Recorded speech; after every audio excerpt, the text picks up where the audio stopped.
Kjenner du noen gang liksom når du får gjester at At jeg har lyst til å bli full? Ja. Ja, det tenkte jeg også på, kanskje litt tidlig med fy søren, det hadde fristet med et glass vin akkurat nå. Fy fader, det må vi ha i mente. Jeg spurte også Vinny her om dagen, tenkte sånn der, skal ikke ha en øl, eller? Jeg tenkte det var nesten sånn drikkepress, men han bare, klokka 10 da, jeg har jævlig lyst, men jeg kjører bil. Ja, Så... ja men man skal egentlig bare ta med bilen overalt, hvis man liksom trenger å holde litt igjen. Så, men det jeg lurte på var, kjenner du noen gang når du får gjester at oi shit, nå jeg på dypt vann? Ja, det holder helt kjeft, ja. Da bare slipper jeg ordet over. Ja, sant. Men hvis gjesten stiller meg et spørsmål, tenker du på? Det kan være litt sånn der... Ja, sånn, for dere, det er jo en samtale, liksom. Ja. Og det er klart at du trenger jo ikke å vite alt om alt. Det er jo kanskje gjesten som kommer som får lov å snakke om det som de er interessert i og sånn. Ja. Men så kanskje for din del så er det kanskje, da kan du bare si, vet du hva, det her vet jeg veldig lite om. Tell me more. Ja, men det er jo altså masse jeg sier ofte sånn, dette har jeg ikke satt meg inn i. Derfor dette er grunnen til at du er her, for å fortelle meg hvordan dette funker og sånt. Men av og til må jeg ta noen hot takes da. Hvis gjesten bare sånn, hva tenker du om det? Sånn som han... KrF-bossen var jo her nylig, og han var sånn, han stilte hele tiden første halvtime, men hva tenker du om det? Ja, så jeg var sånn, politiker, ja. Og tenker jeg sånn, når han sier det, da vil han at jeg skal komme et eller annet til bordet jeg også, ja. Så det kan bringe samtalen videre, så du kan liksom ikke, man må kaste seg rundt i det.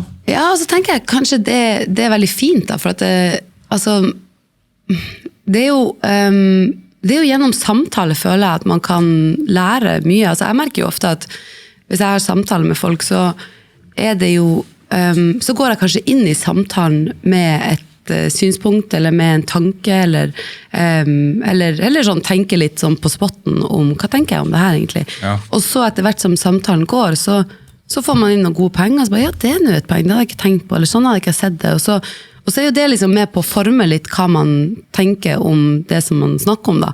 Og at det må være lov å endre mening, men også lov å se flere sider av en sak, og at den der samtalen er veldig viktig da. Ja. Fordi jeg tenker at sånn som sosiale medier liksom er nå for eksempel litt, så er det jo veldig bombastisk sterk mening, og så er liksom folk sånn, det er jeg enig i, like, eller yes, liksom, eller det er jeg helt uenig. Og så blir det veldig sånn, men hva med den nyansen, hva med alt det innimellom? Det er kanskje ikke liksom, oppleves kanskje av og til ut som at det ikke er så mye rom for den gode samtalen på en måte. Sosiale medier er helt håpløst å diskutere noe som helst da. Synes jeg da. Altså, det er jo nettopp, jeg kjører bare post and ghost, som poster et eller annet, logger meg av. Og jeg gjør det, og så lar du bare folk holde på, liksom. Ja, altså, men du kan jo drukne i det, pluss at det er sånn der, jeg tror jeg har et bra tjukk hud til å tåle det som står der, men jeg har ikke noen bruk for det. Og så kanskje det står en halvtime og gnager på meg at en eller annen synes jeg begynner å bli tynn i hyssingen der oppe på huet, liksom, og så står jeg og steker kjøtt, jeg bare, faen, hva mente med det? Ja. Og så er det sånn, hva skal jeg bruke dette da? Ja, men sant. Ja. Men det er interessant at det kanskje, ja, jeg tenker at for det første så tror jeg man må være litt hardhuda på akkurat det, for folk lirer jo av seg. Er du det da?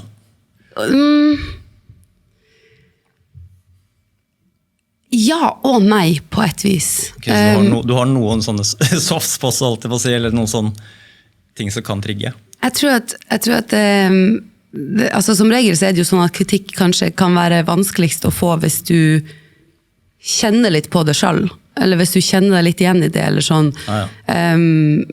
Altså for eksempel så har jeg veldig sånn forhold til musikk at der har jeg av en eller annen grunn, og det er veldig rart, for at som musiker så er det jo liksom, du har jo lyst til at alle skal like det du gjør, men der har jeg på en måte merket at hvis folk har veldig sterke meninger, så synes jeg det er litt spennende, så da er jeg på en måte, jeg liker at folk kan være litt kritiske og stille litt kritiske spørsmål, og jeg føler at du kan gro mye i konstruktiv kritikk da. Ja. Og jeg har liksom opplevd i min karriere, jeg jobbet liksom tidlig med noen folk som var bare sånn, you're a star, og det var liksom svaret på alt. Og det var ikke så veldig konstruktivt, rett og slett. Jeg følte at det kanskje kastet bort mye tid på at vi bare aldri kunne snakke om hva det vi kan liksom utvikle her, og hva det som jeg må jobbe med, eller hva det som kan bli bedre. Hvor tidlig i karrieren var det her da? Nei, det var kanskje rundt, ja, det var nå før Backbeat, altså min første låt, så kanskje sånn 22, 23, 24 der omkring. Ok, ja, altså i London-perioden. Ja. Det tror du, men grunnen til at det er sånne type managers, jeg vet ikke hva slags folk du snakker om der, men det litt høres som det bransjefolk om det innenfor modellverden eller musikkverden, men jeg tror det noe de sier altså fordi det har funket tidligere, at det veldig mange usikre. Altså du vandrer jo i disse kreative miljøene, du vet hvor mange sarte sjeler det Kreative mennesker jo veldig skjøre, sarte, sensitive og... Ja, ikke alle, men mange. jeg slo alle sammen, jeg kan det. Men veldig selvkritiske da, veldig mange også som perfeksjonister, som tar det de lager, ja, det en del av dem selv da. Og da kan det være at veldig mange sånn, du bare en stjerne, du vakker, du bra, du kjempegod, yes, gå ut på der, så det sånn, det bare sånn ego-pumping. Det faktisk noen som trenger da, for å beholde hodet over vannet, kanskje? Absolutt, det jo, altså, det kan man jo si at altså, veldig mye selvkritikk kan jo bli ganske destruktivt. At, sånn i form av at det klart hvis eller kanskje mer at det kan ta bort litt gleden av og til av å holde på, at hvis man veldig sånn kritisk til alt man gjør, og alt blir veldig sånn hver minste ting blir en sånn beyond all end all, og man føler liksom bare på press hele tiden, man fokuserer på alt som feil og sånn, så det klart at det kan være i lengden så vet jeg ikke hvor positiv effekt det nødvendigvis har på liksom videre utvikling og sånn, men det jo, ja, så det jo en fin balanse, det tenker jeg jo. Men så der det jo kanskje noen som kommer inn og tenker at hvis vi sier alt det positive, så begynner man å tro det, og den selvtilliten kan være med på å gjøre noe veldig bra da. Men nei, der jeg nok litt sånn der hodet ned og jobber på, og for meg så jo liksom musikk og kreativitet jo noe som i konstant endring. Det jo en av de tingene som jeg liker så godt med det, og at jeg føler jo at jeg hele tiden i liksom, bevegelse og i utvikling, og hvert album eller hver ny låt liksom, da lærer jeg noe nytt da. Jeg føler liksom aldri at jeg ferdigutlært.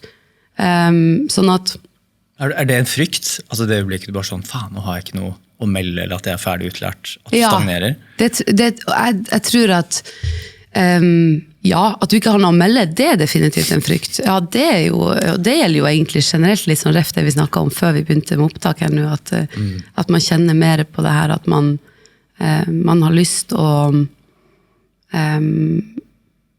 jo eldre man blir, jo mer kjenner jeg at jeg blir sånn fascinert av kompetanse, og at jeg kjenner at jeg veldig gjerne vil kunne mer, og ha noe å si, og liksom, og at det noe i bunnen der da. Men ferdigutlært, altså jeg vokste opp med 2 musikerforeldre, som jeg tror gjennom dem så har jeg lært at jeg tror aldri du blir ferdigutlært. Jeg tror ikke det. Hva er de for noe? Ja, de musikere. Altså pianister, sangere? Ja, og mamma sanger, og pappa gitarist, og så skriver de låter da. Men de driver jo med... de var faktisk her på Fornebu, og spilte på søndag. Nei, ja. Hvor da? Nei, her ute på altså flytårnet der, ja, herregud, hva det heter der nå. Det jo en sånn utrolig koselig liten venue og kafé og, der nede ved flytårnet. Jeg stripa der med de kunstnerne som holder til på den ene siden, og så...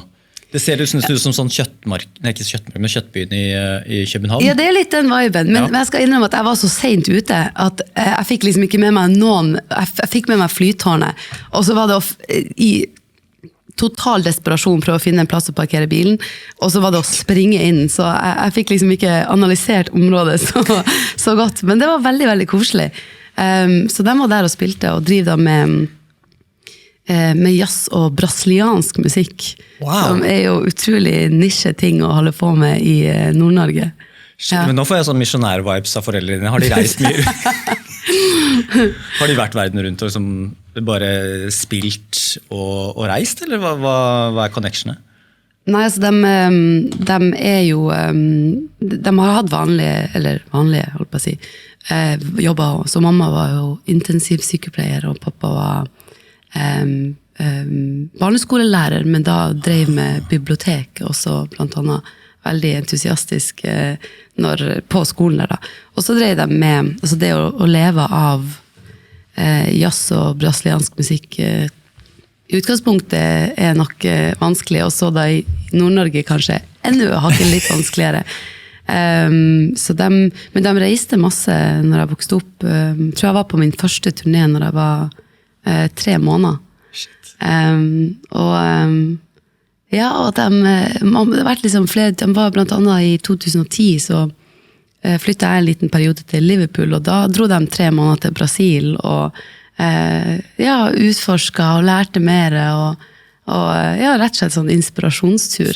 Jævlig kult. Ja. Men nå fikk jeg en historie i huet. Jeg var et sikkert 50-60-årslag, lenge siden. Og så var det noen venner av min onkel som var der, som spilte litt. Da. Så tenkte jeg sånn, ja, det er sånn, noen 60-åringer skal spille gitar og synge litt, og så bare, faen så bra dette her. De var liksom, hva heter det sånn når de har flerstemt når man synger sammen? Altså harmoni, ikke sant? Ja. Plutselig bare sånn dro inn i harmonier, og de bare de to da, og sånn. Så var det en som bare sånn, ja, men det er jo foreldre til Ylvis-brødrene. Åja! Nei, det er sant! Ja! Og da var ikke alle brikker med plass, bare de to. Ok, så de og de, derfor har Ylvis-gutta blitt sånn. Og det var jo akkurat sånn, de sang jo akkurat sånn som Ylvis-gutta gjør, både sånn, skal vi si halvseriøst og seriøst da. Nei, så gøy! Så det var bare sånn der, wow, ok, nå skjønner jeg jo, nå har alle brikkene lagt på plass liksom, med de Ylvis-gutta da. Og da tenkte jeg med samme med deg nå, bare sånn der, hvis du har en mor som synger og en far spiller gitar, vokser opp med det, så er det sånn, jeg skal ikke si at det får du snakke om selv, om det var et press å bli artist. Det er mange sønner der ute som kan si at de skulle bli fotballspiller, for det var pappa også. Ja, sant. Ja, vi snakket faktisk litt om det liksom med altså sånn her Nepo baby, det heter. Og folk som vokste opp. Altså det er jo ikke egentlig så rart, for det er jo ikke uvanlig at for eksempel en lege får en legedatter eller en legesønn, eller at en lærer får en lærerdatter eller lærersønn. Altså, det er jo ikke uvanlig at sånne ting går i... Men for min del så var det egentlig til å begynne med på en måte motsatt effekt. Ja, du ville sånn løsrivelsesgreie? Ja, men kanskje mest det var fordi at, og det har jeg sagt før, men jeg tror kanskje at, i hvert fall sånn som jeg fungerte som barn, så var det nå mer sånn at jeg tror jeg var mer dradd mot alt som føltes litt sånn, ikke en del ut av, altså musikk ble på en måte nesten litt sånn for hverdagslig, det var på en måte så stor del av hverdagen at... Altså det ble vanlig på en måte? Ja, jeg var sånn drømte om å liksom bli fotballkeeper, og drømte om å bli astronaut en periode, og skulle bli arkeolog, og skulle også bli bakgrunnsdanser, liksom en sånn kjempedrøm om at jeg skulle stå på scenen med popartistene, og liksom ja, dra noen moves da. Så. Hvor langt kom den karrieren der da? Nei, fotball var faktisk ganske seriøst en periode. Eller sånn, når man ser tilbake på det nå, så tenker jeg at det var fortsatt en ganske long way. Det var det nok. Men jeg var holdt på med det ganske lenge. Og arkeolog er fortsatt en sånn ting som jeg til en dag i dag kan tenke sånn, ok, hvis alt går tidsopp, så kan jeg alltid bli arkeolog. Det jeg tenker på, fy faen spennende må være, altså akkurat det yrket der også, har jeg romantisert litt opp i mitt hue, litt sånn som jeg romantiserer det å finne sånn småbruk og begynne å ha noen dyr og sånt. Og så sånn der, altså, helt til kanskje du setter deg ned med sånn der, de arkeologibøkene og det pensum, og sånn, å faen, det er så mye arbeid da. Ja, jeg tror det man skal ikke undervurdere det å bli arkeolog, for i mitt hode så er det sånn, ut og lete etter skatter, liksom. Det er litt for det... Her er det noen dinosaurer, jeg kan kjenne det. Ja, det er faktisk dinosaurer. For en drøm det må være å bare finne noe skikkelig. Jeg blir så fascinert av sånn der. Men så innser man at det er nok sikkert ganske heavy på det, liksom, nok mye du skal sette deg inn i og kunne. Og sånn sett så, akkurat det å være ute i fielden, for å si det sånn. Det tror jeg passet meg bra, men kanskje alt det andre hadde kanskje ikke passet meg så bra. Så småbruk altså? Så det blir, du skal Ja, du har finne et også sted den der der klassiske hipsterdrømmen om... Jeg føler alle har det nå. Alle har et søk på Finn med småbruk og noen små dyr. Ja, hva tror du som gjør det da? Er ikke det litt opplagt at folk begynner å bli litt mettet på det urbane, moderne høytrykkslivet? Sosiale medier, hamsterhjul og liksom... norske storbyene blir liksom mindre og mindre pene og charmerende, og at det er et eller annet som... og så er det en dragning mot det der være litt mindre på skjerm. Det er jo en dyd nå. Det er sånn der, 1,5 time skjermtid. Så er det sånn, alle bare sånn, oi, hvordan får du til det? Og hvis du spiser sunt og har godt kosthold, så er det en dyd også. Så jeg tror det er en sånn forlengelse av at alle har lyst til å både leve i sånn friere liv, men også det er noe litt sånn optimaliseringstankegang i det også, tror jeg. Ja, definitivt. Hva tror du? Jeg tror at altså, det er jo altså, jeg tror jo kanskje at i hvert fall kan jeg kjenne på selv at man liksom kjenner på en mer sånn behov for å connecte med naturen mer, eller noe med som føles så det kan være sånn egentlig liksom, det å holde på med jord og håndarbeid, at man føler at man er litt i kontakt, og man kanskje søker mer mot det ekte, og som sagt naturen, og kanskje også med mennesker, at man liksom, altså vi er kanskje mer connecta enn noen gang på et vis, men vi er også kanskje mindre connecta enn noen gang på et annet vis også. Og så tror jeg at vi er nok kanskje alle med på å skape det presset. Altså en ting er jo at vi på sosiale medier på en måte ser summen av alt det bra alle gjør. Vi ser liksom ikke, det er ikke så at vi følger en person, og så får vi liksom alle innblikkene i hvordan de lever livet med alle sine oppturer og nedturer, men vi får liksom de veldig gode, heller veldig dårlige, og faktisk mer og mer kanskje, veldig sånn, de ekstreme liksom på begge sider, men i utgangspunktet da, i hvert fall kanskje mer før, så var det jo summen av alt det gode, og det er klart at da kjenner du kanskje på et press på at man ikke rekker til, eller at man må optimalisere seg da. Ja. Og så tror jeg at vi er jo blitt veldig sånn opptatt av at alt skal være veldig tidssparende og veldig effektivt, og det ser du i musikk også. Og det blir jo et sånn enormt jag, og da, hva tenker man da? Vet du hva? Jeg skal bare flytte ut på en gård og bare koble meg av alt. Lage akustiske låter. Ja, rett og slett. Fuck AI. Og det kan jeg skjønne, og jeg tror at vi som mennesker har behov for å ha noen sånne ting som gir oss en sånn følelse av at, ok, eller jeg kjenner i hvert fall at jeg har sånn behov for å av og til være sånn, ok, men jeg kan jo bare flytte langt bort, og liksom, at man trenger å holde fast ved en sånn, at det finnes noe annet også, eller en sånn, at ikke ting er sånn her skal det være for alltid, men at det liksom finnes en sånn idé om at det kan, man har muligheter til å bare skifte opp og gjøre noe helt annet, liksom. Ja, gjøre noe helt annet, det tror jeg er bra stikkord. Det er tilbake til naturen, det forsvant jo helt fra min liste der også, men det er jo men også en del ting som jeg tror mange menn, jeg kan bare snakke for de jeg kjenner da, som har dette søket inne og har den småbruksdrømmen. Jeg tror det er litt den der følelsen av å være til nytte også, og kunne gjøre et eller annet som både, om det bare er med planter, botanikk og drivhus og noe egg og noe høner, eller til noe større som er rive trær, bygge ting. Så er det et eller annet med, liksom, jeg tror mange menn mer og mer kjenner på det, liksom, det meningsløse å sitte på bussen, sitte på kontor. Du vet at du kan bli erstattet i morgen, og den arbeidsplassen går helt fint. Og det at det er et mer meningsfylt liv der ute, at det om det ikke er en illusjon, så jeg tror mange har en fornemmelse at det småbrukslivet gir dypt der nede et eller annet sted litt mening da. Ja, og der er jo du er også inne på noe det her med at man føler at man er et nyttig, det tror jeg jo er viktig for mange, det er jobb viktig for mange, for at man føler at man er med og bidrar, og man er en del av samfunnet, og man connecter med andre, og man føler seg til nytte, og det skal man ikke kimse av i det hele tatt. Og så tenker jeg at det kanskje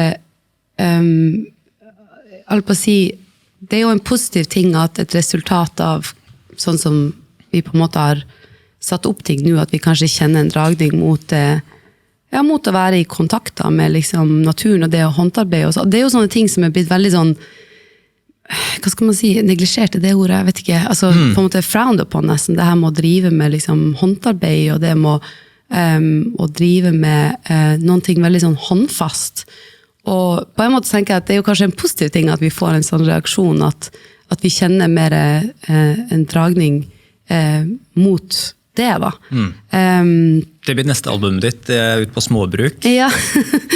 For låne bruk av Odd Nordstoga, så sitte og skrive låtene der. Ja, absolutt. Jeg har jo begynt med drivhus på verandaen her da. Oi! Ja, du satt der poteter her om dagen. Så kult! Så settepoteter. Ja. Har du sånn svært drivhus, eller sånn der, ikke sånn som det bordet her, men halvparten kanskje? Kanskje halvparten, eller det er sånn 2 meter bredt kanskje, og så er det kanskje 1 meter dypt. Og der hadde jeg i fjor, hva hadde jeg der da?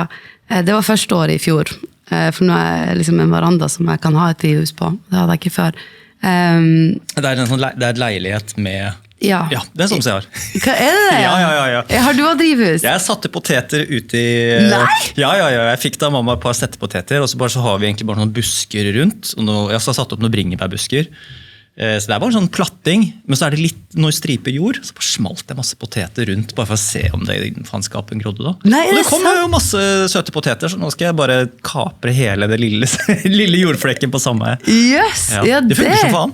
Ja, for er ikke det også litt sånn at du setter 1 potet, så får du 15 poteter tilbake? Ja, jeg skal være så bra. Jeg har ikke så rakettpoteter som du har, men jeg tror 4 eller sånn, satte igjen, fikk 4-5 kanskje. Nei, altså jeg skal ikke skutte på meg, jeg har fortsatt bare 1 potet i den potta, så det kan vi komme tilbake til om et halvår, men det er ikke tilfredsstillende med det her, jeg er 40, må jeg tenke på hva jeg sier, 44 år, og når jeg tar på meg de her hagehanskene og åpner opp en pose jord som jeg har kjøpt på Felleskjøpet her borte, og sånn blomsterjord som kostet det hvite ut av øyet, og så bare sånn heller jeg det oppi på, faen så tilfredsstillende dette her, og her bøyer jeg for å trent ryggen min, og det er noe helt for meg sånn dypt tilfredsstillende med jord, planter, og at det går litt sånn sportig for meg at hvis det her dauer, ikke funker, så tar jeg litt personlig også. Ja, sant.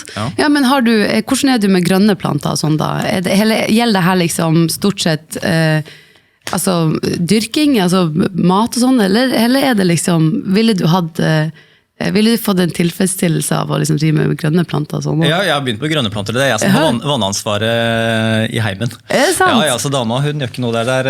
Eller hun hjelper jo til da, eller gir hvilke planter hun vil ha og synes det er bra og sånt. Men jeg er på besøk hos andre, og så ser jeg på at de har så høye, svære planter. Ja. Jeg har bare en drøss med masse små, som jeg tenker skal bli store da. Men bare vent. Jeg er jo veldig interessert i planter. Er det? Ja, veldig. Og har... på et tidspunkt så var det nesten sånn at jeg bodde sammen med søstra mi og så kjæresten hennes, vi bodde i lag en lang periode, når vi først flyttet tilbake til Norge. Og da var det nesten så et tidspunkt at noen måtte flytte ut for at vi skulle ha plass til plantene. Kjøpte dere svære, eller fikk dere svære? Nei, jeg fikk dem svære, men så jeg hadde jo en kaktus som var liksom, ja, hva skal man si det, størrelse med den her, kanskje litt større enn den her vannflaska di. Ja, litt større enn den som står i vinduet der. Ja, den var rundt den størrelsen, og nå er den sånn ganske mye høyere enn meg da. Wow. Og hadde en kaktus som var bare en sånn bitteliten. Det gikk på et tidspunkt sport i å, du vet når du drar på Ikea, så kan du kjøpe de der små kaktusene som du kan kjøpe sånn 3 kaktuser som sitter i, altså sånne bittesmå, du kan liksom holde den i handa på en måte, sånne bittesmå kaktuser. Det gikk liksom sport i å se hvor stor fikk jeg de der bittesmå. Hva hiver du noe næring oppi der? Bare vann, eller?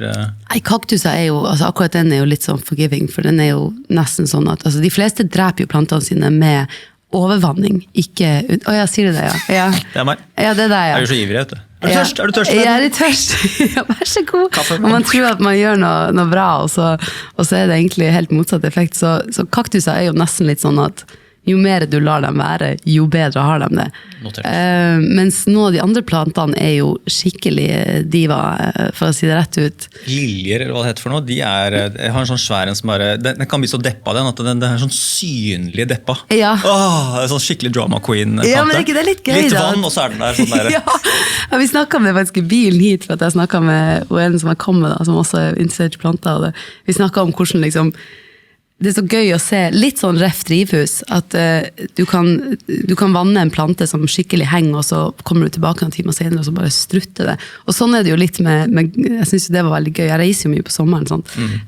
Og det å forlate på en torsdag og komme tilbake på en søndag, og så ser du at det har skjedd ting. Så det synes jeg tilfredsstillende. Men så fikk jeg jo da det som heter trips, som en sånn hva skal man kalle det da? Pest? Plantepest? Ja, ok, jeg trodde det var et eller annet sånn et eller annet bra, ja. Nei, I wish. Ok, så det en pest, altså en lus? Eller en sånn? Det en slags lus. Så da var alt sammen da? Nei, men altså, ikke nok med at den her tripsen jo for du kan jo få veldig mye forskjellig, du kan jo få alle mulige slags former for ting som ikke plantene vil ha, men trips da jo liksom en av de få som kan fly, så den kan jo bevege seg på et helt enormt tempo, og så kan den få unger med seg selv. Nei, men helvete da. Ja, som jo, så hvis du har liksom en trips igjen i potteplanten selv, hvor mye du føler at nå har jeg kontroll, så blåser det bare opp igjen. Så for min del så den her altså gleden av planter, det kom jo i korona. Det var en sånn koronahobby som faktisk vedvarte. Okay. Ja, og så fikk jeg de her chipsen da, og for kanskje 2 år siden da, så har det gått, altså nå handler det 80% om bare survival, om å bare holde dem, liksom, holde dem i livet, rett og slett. Så jeg hadde en liten periode der i høst i fjor, der jeg var bare sånn her, vet du hva, nå får alle de her plantene bare out with you, for dette her orsker jeg ikke mer. Men så kommer våren snikende, og så plutselig så kjenner man at det rykker litt i plantefoten igjen, og de liksom strutter litt mer, og sola kommer frem, og da det plutselig veldig spennende. Ja. Jeg på sånn svær monstera. Ja, det har jeg. Jeg har 4 sånn, jeg tror det en haug med sånn mislykket monstera, så prøver jeg på nytt igjen, men... Er det sant? Ja. Det skal være den enkleste planten, så jeg skjønner ikke, jeg tror jeg helt på nybegynnernivå da, når det kommer til greiene her. Ja, men vet du hva, min erfaring faktisk at de plantene som folk sier at det nybegynnerplanter, og de kjempeenkle, det faktisk nesten de som jeg sletter mest med. Så det håp. Det bra, nå pumper du opp egoet mitt nå, liksom som det her folka du jobber med. You're a star. You're a star. You're a star. You're a plant star. You can do believe this. Believe it. Han tror på deg selv. Ja. Dette får du til. Jeg hadde faktisk, har du lest den boka til Anders Røyneberg? Anders, han har vært gjest her. Ja. Mange episoder siden. Han sexolog og planteekspert. Ja. Som jeg fikk boka hans i posten etter han var her og sånt også, og den sitter jeg og leser i nå da. Nei, det sant. Ja, og hvordan kombinerer han de to i boka? Det tror jeg han atskilte ganske greit. Vi snakket vel mest om kjønn og psykologi når han var her. Da var ikke jeg så på plantekjøret, men nå må vi jo få han tilbake igjen her. Altså, hvis du får han tilbake hit, kan du være så snill å invitere meg også, så jeg kan få være en del av den samtalen. Du kan sitte her, og så kan du ha en sånn blokk med spørsmål. Jeg kan ha en blokk, og så kan jeg liksom notere svar og lære. Men det må vi få til. Han kjempehyggelig. Ja. Og den boka hans for kjøttur som meg da. Den for kjøttur som meg, den boka hans. Ja, hva han snakker om, eller hva han sier i boka da? Til dit du kommet, hvis du ikke har lest ferdig. Jeg har skummet innom bare sånn egentlig hvordan redde planter, og hvordan vanne for mye eller for lite. Men nå tror jeg skal gå på AI, bare sånn ta bilde av det ikke jeg blir klok på. Hvilke det som skal stå i sol, skygge, litt innover i rommet, hvem oppmerksomhetssyke? Ja. Så jeg må finne ut hvem det som skal ha hva. Jeg skjønner ikke helt. Alle har liksom sine behov. Ja, det noe med det, og så det liksom noe med at altså, for dem som føler jeg driver veldig mye med planter, så det, i hvert fall for min del, så det egentlig ganske lite sånn estetikk i det på et vis, fordi at plantene sitt behov trumfer alt. Så det sånn, hvis du har en spot i stua som sånn, det her egentlig den perfekte spotten, men det også litt sånn awkward plassering, for den står liksom midt på gulvet, men det liksom sånn perfekt shade of light, men fortsatt dagslys, så sånn, ja, der skal den stå. Der skal den stå. Ja. Og så det vanning ovenfra, underfra, skal man ha potte med tallerken, altså det jo... Jeg tror jo den største klassiske feilen jo at mange kanskje, altså pretty pots, som vi kaller det. Oh, ja. Det sånn den, eller som jeg kaller det da, liksom den potta som utenfor, sant? En plante trenger jo god drenering, så det som viktig jo at du har hold i de her potten, og så har du da gjerne en sånn pretty pot som du kanskje setter utenpå, mens det som jeg tror mange gjør at de kanskje planter planten rett i prettypotten, så du får ingen drenering, og da det jo ofte at du får liksom rotråte og ja. Men hvis du har hatt besøk av han her, nå har ikke han vært der og snakket om planter, for at han har ikke vært hjemme hos meg, men jeg tenkte jo her en dag, faen, skal jeg invitere han på kaffe, eller? Så jeg kom jo på han, for han la meg til på Facebook her om dagen, og tenkte sånn, faen, ja, nå må jeg inn i plantegehjemmet her. Det veldig greit å ha en sånn venn som man kan sende spørsmål til, hvis det liksom... Og det morsomt at du også bare sånn, kan du smelle inn noen sånn seksologispørsmål inn der også. Shit, det to ting som ja, det veldig greit å liksom kunne mye om begge de, I guess. Det en sånn åpen post-sketsj med Atle Antonsen og Bård Tufte. Det sykt morsomt, jeg vet ikke om du husker den eller om du har sett den, men da tror jeg de har det to enten de kokker, jo det kokker og seksologer, så de driver og lager mat til liksom, på sånn TV-kjøkken, så kommer det inn et lytterspørsmål og sånn, hvordan skal jeg gå ned på dama mi hvis det lenge siden sist og det lukter litt. Så må liksom henvende seg til et kamera ved siden av bare sånn der, det du kan gjøre du kan gjøre sånn og sånn. Men tilbake til biffen, altså, hva var det du gjør der? Det smør og så rosmarin? Jævlig akkurat kombinasjon. Ja. Så sikkert sånn det blir med Anders. Ja, for du husker... Åpen post var det... Du sa jeg åpen post, jeg mente Team Antonsen. Ja, eller herregud, Team Antonsen mente jeg selvfølgelig. Ja, for det husker jo jeg også, at det var jo sånn som gikk på NRK hjemme. Ja. Og husker jo, de hadde jo den der Joker Nord, husker du den? ja, den traff i nordlendingen. Det var endelig, da var det litt humor på nordlendingens bevisstressen. Ja, definitivt. Herregud. Nei, det var artig. Planter, ja. Fader, jeg tar deg på ordet der, altså. Jeg skal invitere Anders tilbake. Det må vi få til. Ja. Hvordan havna vi på planter da? Nei, det var jo... Ja, hvordan havna vi på planter egentlig? Det en mestringsgreie det der. Ja, det Jeg kom på en ting inni der, at det jo, jeg tror jeg har jo alt for god kjennskap til Taylor Swift sin diskografi. Jeg tror jeg kan alle låtene, jeg kan alle albumene, alle singlerne. Det sant? Datteren min jo verdens største fan. Hvor gammel datteren din? 13 nå. Så vi var og så henne i Stockholm i 2024. Nei, var du der? Det var helt spinnvilt. Altså jeg altså, voksmann på Taylor Swift-konsert, jeg tenkte sånn, hvor rørende skal det være, men å se datteren sin en sjelden gang gråte, og liksom så, jeg tror det 80 000 denne Friends Arena tar. Ja, det helt vilt, altså. Det var helt sinnssykt, på en måte, hvor ut i fingerspissene bra det showet var da. Men hva du følte, altså satt man liksom, når det så mange i publikum, jeg tror nesten aldri jeg har vært på en konsert som 80 000. Nei, ikke heller. Følte du fortsatt at du var en del av liksom det som skjedde på scenen, eller ble det veldig sånn fjernt på en måte? Det var ikke så lang avstand til scenen faktisk. Det var en sånn kokende gryte da. Så jeg synes det var helt imponerende. Jeg synes Friends Arena, i forhold til en fotballstadion, så kan du få en enorm, og det jo den her gymsalen som vi i nå, Unity Arena, eller Telenor Arena som det het i gamle dager. Også litt den der gymsalfølelsen, at hvis du havner på bakerste rad, så ser du ikke en dritt. Men den Friends Arena var mer som en slags sånn der blanding av Colosseum, arena, auditorium, alt var bare sånn ned i en sånn der skikkelig grytestemning. Ja, det var helt insane, altså.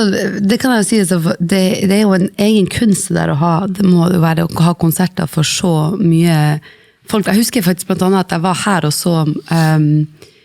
så liksom Harry Styles. Ja. Og da husker jeg at det var sånn, du blir jo helt sånn avhengig av, for vi satt sånn at vi var ganske langt borte, og så blir du jo liksom ganske avhengig av å se skjermene for å få en sånn feeling på det som skjer. Ja. Men han var liksom, og det skjønner jeg, som noen som har stått på scenen selv, så var han veldig liksom opptatt av å, han så veldig mye ned på de som var liksom rett foran han. Og det jo sikkert en eller annen form for å føle at du vil connecte, for det klart når du får et så stort rom, så blir det jo kanskje litt sånn fjernt. Men da husker jeg at jeg tenkte liksom at at man ble liksom litt langt borte, for at han så mye ned, at du fikk liksom aldri helt sånn øyekontakt med det som skjedde på scenen. Men nei, det gøy at du nevner Taylor Swift, fordi at jeg skulle egentlig på den konserten. Skulle du det? Ja. På 17. mai, eller? Nei, jeg husker ikke hvilken dato det var, for hun var jo flere datoer. Ja, herregud, det var jo en hel haug, men det gikk faen meg unna de der billettene der, altså. Ja, det gikk helt sinnssykt fort, og så var jeg så heldig at jeg kjente noen som hadde noen ekstra billetter. Og så er det klassisk sånn situasjon at du liksom, de var jo svindyr, de billettene. Fy faen. Jeg fikk noen billige, jeg tror jeg landet på rundt 4 000 kroner for 2 stykker. Ja, for vi fikk 4 eller 5 000 for én billett skulle det være. For det skulle være sånn at du skulle liksom stå på en måte nesten helt inn i den der Golden Circle omtrent.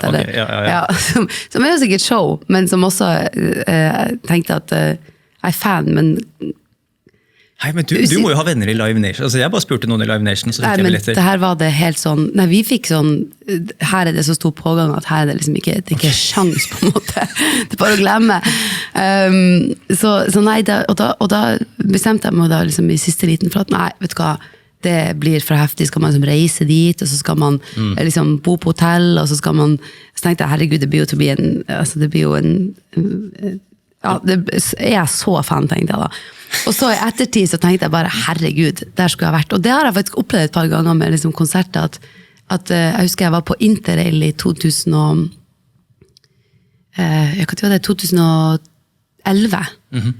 Og akkurat liksom ferdig på videregående, og liksom jobbet litt, og hadde spart meg opp da for å reise liksom 7 uker rundt, eller 5 uker rundt i Europa. Og da var det jo sånn, altså hver i krona telte jo. Så her var det jo hostell for alle pengene, og liksom vi skulle leve lenge på det her, så vi hadde spart opp. Og så gikk jeg på musikklinja i Tromsø, og jeg og venninna mi, vi var så sykt sånn, vi bondet over sånn musikaler og sånn. Så vi hadde sett veldig mye på Les Miserables på YouTube. Og så fant vi ut at, for vi skulle da fly til London, og så skulle vi begynne i London, og så skulle vi da derifra liksom reise videre. Og så fant vi ut at de hadde, jeg lurer på om det var 25-årsjubileum for Les Miserables, og vi da av en eller annen helt sinnssykt vil grunn komme over noen billetter, da, selv om det var jo også kjempeutsolgt, som kostet liksom en tusenlapp hver. Og på det tidspunktet så var det jo sånn, den tusenlappen der, det var jo en del av å liksom overleve de neste 5 ukene rundt i Europa, så vi fant ut at nei, det kunne vi ikke gjøre. Og jeg tror vi endte med at de neste 5-6 årene, så satt vi liksom, hver gang vi hang lag, så satt vi liksom på YouTube og så på de her Les Miserables-videoene fra den konserten, og der kunne vi vært. Og nå tenker jeg jo bare sånn, herregud, den der tusenlappen som jeg sikkert brukte på noe helt annet, som jeg ikke aner hva det var. Den opplevelsen kunne jeg hatt. Du brukte 1000 kroner på en plugins som du aldri har brukt siden. Ja, men sant. Ja, det var, nei, så man har gått glipp av noen sånne. Men hva er liksom den beste konserten du har vært på? Godt spørsmål. Jeg kommer jo alltid tilbake igjen til den første jeg var på. Da var jeg 12-13 år gammel, og det var James Brown. Ja, jøss. Ja, det var helt slutt på i Sentrum Scene eller Spektrum. Jeg husker, jeg var så ung. Jeg husker han kom Welcome to America, og så var han var ganske gammel, så han vrei ikke så mye på seg som jeg hadde sett på video, på TV og gamle musikkvideoer og sånt, men han var jævlig bra fart inn da. Og det er sprøtt at James Brown er den første konserten jeg var på i hele mitt liv. Ja, men også vilt å tenke på, altså nå vet jeg ikke om det var Spektrum eller Sentrum Scene, men man har jo hørt noen historier om artister som har liksom spilt på Sentrum Scene, sånn. Jeg lurer på at jeg kom over her om dagen at Coldplay har spilt på Sentrum Scene, og Billie Eilish har spilt på Sentrum. Ja, det var noe sånt nå. Shit. Og så ikke så mange år en gang før. Jeg husker jo Dua Lipa, kjenner du til henne? Ja. Vi bodde jo i London i mange år, mens hun liksom bobla litt sånn under overflaten.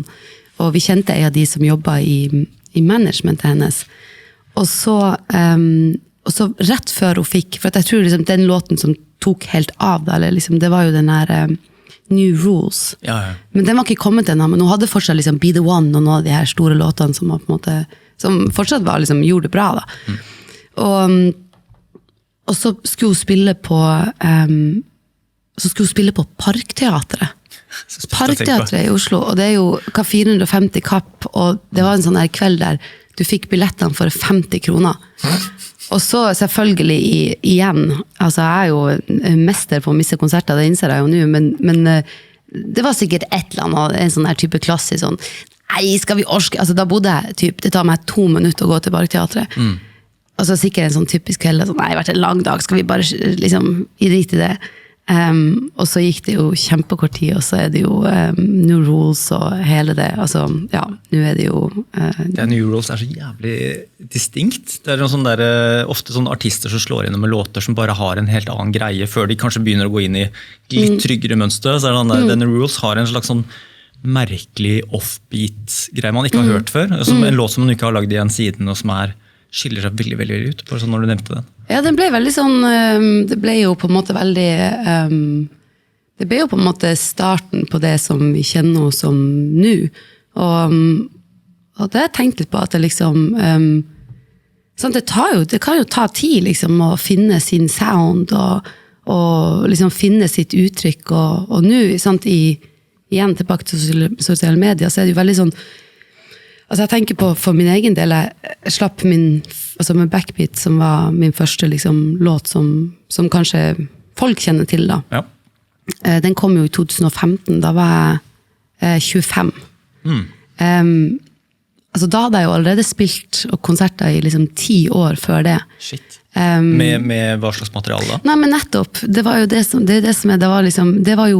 var det akustiske låter, kassegitar, masse sånn melankoli og singer-songwriter, og så var jeg litt innom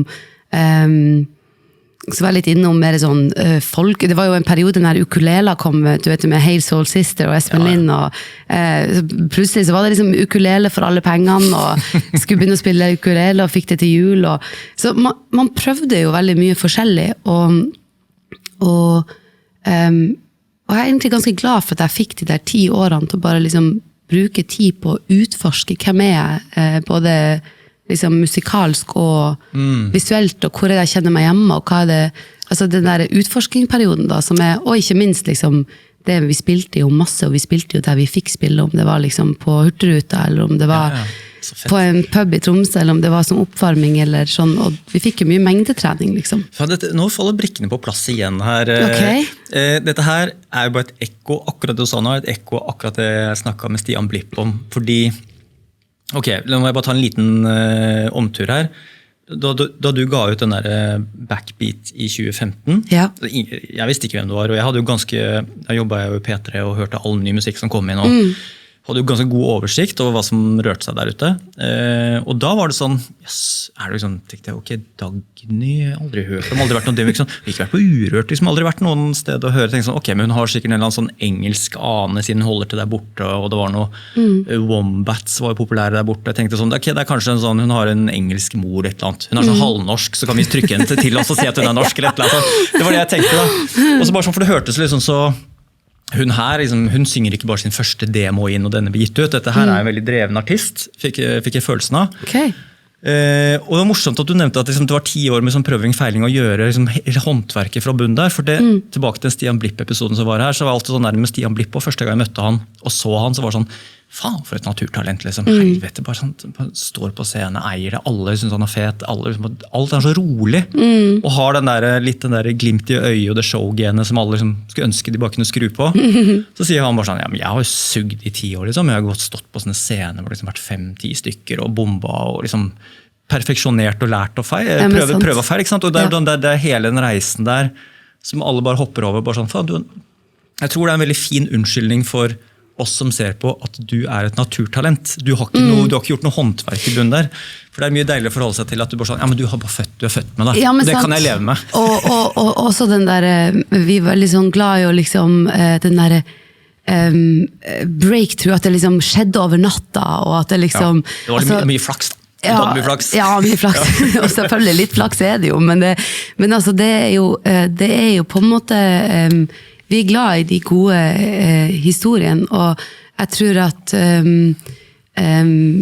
jeg tror at min erfaring vel at det veldig lite som skjer over natta.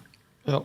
selvfølgelig det noen som, altså som artister så det jo, du møter jo på mange, noen ting man jo, for eksempel for min del så har det med live, og igjen kanskje tilbake til mengdetrening, vi jo liksom, mange artister kanskje kommer jo opp på nettet, og så blir det veldig populært, og så skal de spille liksom sin første konsert, og så det liksom utsolgt Rockefeller Sentrum Scene, og det første de står på scenen, og så tenker vi sånn, det var ikke så bra som vi trodde, så sånn, nei, men selvfølgelig, de har jo ikke fått mulighet til å liksom, de har ikke fått mulighet til å bli kjent med seg selv som utøver, de har ikke fått mulighet til å lære seg å håndtere 2 i publikum, og 10 i publikum, og 100, og 500, og 1000, og altså det jo, ja, vi kan godt snakke om talent, men min erfaring jo at det som alt annet. Det utvikling og læring ved feiling og prøving, og det det som key. Altså, det ser jeg jo på musikklinjen også, liksom. Det var mange som hadde talent for et instrument, men det var stort sett de som satt seg ned og prøvde og testet og utviklet seg over tid, som fortsatt ser jeg liksom holde på nå. Så jeg tror at nei, det veldig sjelden, tror jeg, at noe skjer over natta, og jeg merker at jeg hadde ikke, tror jeg, vært den artisten jeg i dag. Den artisten jeg i dag. Ja, fy faen. Nå skal du høre. Ja, det skal dere høre. Nei, men altså, poenget at jeg hadde nok holdt på med noe ganske annet musikalsk, hvis på en måte, hvis jeg skulle liksom, hvis jeg skulle blitt hørt tidligere, og det ble liksom det soundet som folk forbinder med meg, og det å bryte ut av sound kan jo være ganske skummelt, så hadde for eksempel jeg med kassegitaren, singer-songwriter, plutselig fått en eller annen sånn, ok, det Dagny, og det liksom hennes musikalske greie, så hadde man kanskje også kjent på en mer sånn press av at det det som din greie da. Mens jeg tror at ja, det der å få lov å liksom holde på, og det at ikke alt handler om at liksom, ja, de der årene der man bare får sysle for seg selv og sånn, de tror jeg, for meg var de helt sånn essensielle da. Ja. Nå kommer jeg på morsomme ting, sånn der, man vil jo gjøre det sånn, da Vinnie var her sist, ikke sant? Så vil man sånn, man har jo lyst til å gjøre det som lystbetont, og spille kanskje de nye låtene sine, og liksom vise frem, liksom, dette nye soundet mitt, dette nye meg, dette det gamle, dette nye, så var det en som sa til Vinnie bare sånn, Vinnie, folk driter jo hva du syns. De vil bare høre låtene dine. De har betalt for å høre på de låtene de kjenner. Ja. Det litt brutalt å si, men det jo et eller annet sånn kjip sannhet i det. Da. Ja, det jo på en måte, og det jo en balansegang der, det kan vi snakke mer om. Jeg skulle bare si at jeg var, så var jeg på Radiohead i Spektrum for mange, mange herrens år siden. Kult. Og skal jeg innrømme at jeg hadde ikke noe sånn kjempeforhold til det, men jeg var liksom sammen med grupper som var fans da. Men jeg hadde jo liksom fått med meg, du vet, som det med mange artister, at det sånn at man kanskje gir ut 10 album, og så kjenner du de 3 låtene, liksom. Men der var det sånn at til og med de som jeg var sammen med, som var sånn ordentlig blodfan, de kjente nesten ikke igjen noen låter en gang. Det var bare helt sånn der, det var bare de ukjente. Og det kan jeg forstå at jeg kan forstå at det gøy som artist, og liksom, ja, som du sier, du har lyst til å spille det nye, og du har lyst til å liksom holde det friskt for deg som utøver. Og det jo skal jo være en stor verdi i det, så sånn spilleglede og alle de tingene. Men jeg skjønner også at det mange som har lyst til å høre de låtene som de kjent ved. Og det har jeg tenkt litt på i det siste, egentlig, fordi at jeg selv, jeg tror jo at i bunn og grunn så tror jeg at, kanskje litt generaliserende, men jeg tror at man kanskje går til visse artister for visse ting. Hvis jeg på en måte, hvis jeg i et visst humør eller sånn, så setter jeg kanskje på nivåer, for da vet jeg at det liksom stemninga, som den greia gjør han så bra, og det liksom passer stemninga, eller det det jeg går til han for. Jeg går ikke til han for å nødvendigvis høre han gjøre liksom Taylor Swift-pop, og så går jeg kanskje til War on Drugs for en greie, og så går jeg kanskje til Dua Lipa for en annen greie. Og at det har jeg kjent på selv også. Jeg tror jeg på en måte forstår hva mange som lytter på min musikk bruker min musikk til. Samtidig så man jo kreativ, altså man jo en låtskriver, og man kreativ, og en del av det jo også at man kjenner at man utvikler seg og utforsker nye ting, og man fortsetter å oppdage og utforske, ja, som sagt. Og den der, finne den balansen mellom det har jeg tenkt en del på det siste da. Ja, jeg trekker alt fra det første jeg kom på Chris Martin, som jo bare skal si Coldplay da, som jo alltid drar det til et nytt sted, til en ny sjanger, en ny samarbeidspartner. Kanskje den artisten er første jeg kom på alltid som fornyer seg stadig og prøver hele tiden å liksom se nedover i målgruppene. Det er vi gamle, vi liker de første albumene, men altså han jobber mye mot de nye. Og det er jo litt interessant hvis du fortsetter i det sporet, at det er liksom 3-4 nye sambarer på hvert album, så er det sånn kanskje altså de mister kanskje de gamle låtene mister sin effekt for det, så du gjør egentlig bare en copy-paste av det du har gjort. Ja, pluss at jeg tror at musikk som verden, liksom, og som oss som mennesker, vi er jo ikke den samme, vi utvikler oss hele tiden, og vi altså det kan godt være at jeg hadde sluppet en sambar i dag, og så hadde ikke det funket sånn som det funket når jeg slapp den.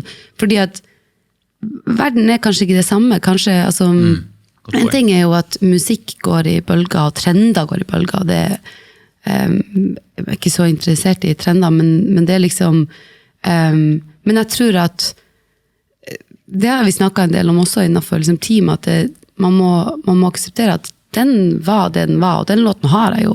Og den funket akkurat når den funket, men hvis jeg skulle prøve bare å gjenskape den gjennom hele karrieren, så tror jeg at det ville ha blitt en ganske kjedelig, jeg tror det ville ha blitt, for meg hadde det blitt liksom lite utfordrende og kjedelig, og for kanskje publikummet, de utvikler seg jo, så fansen utvikler seg jo med det, liksom. Og så tror jeg kanskje bare at musikk kanskje i dag er ikke det som det var da, selv om det bare er 5 år siden, eller ja, nå er det jo 6 år siden da.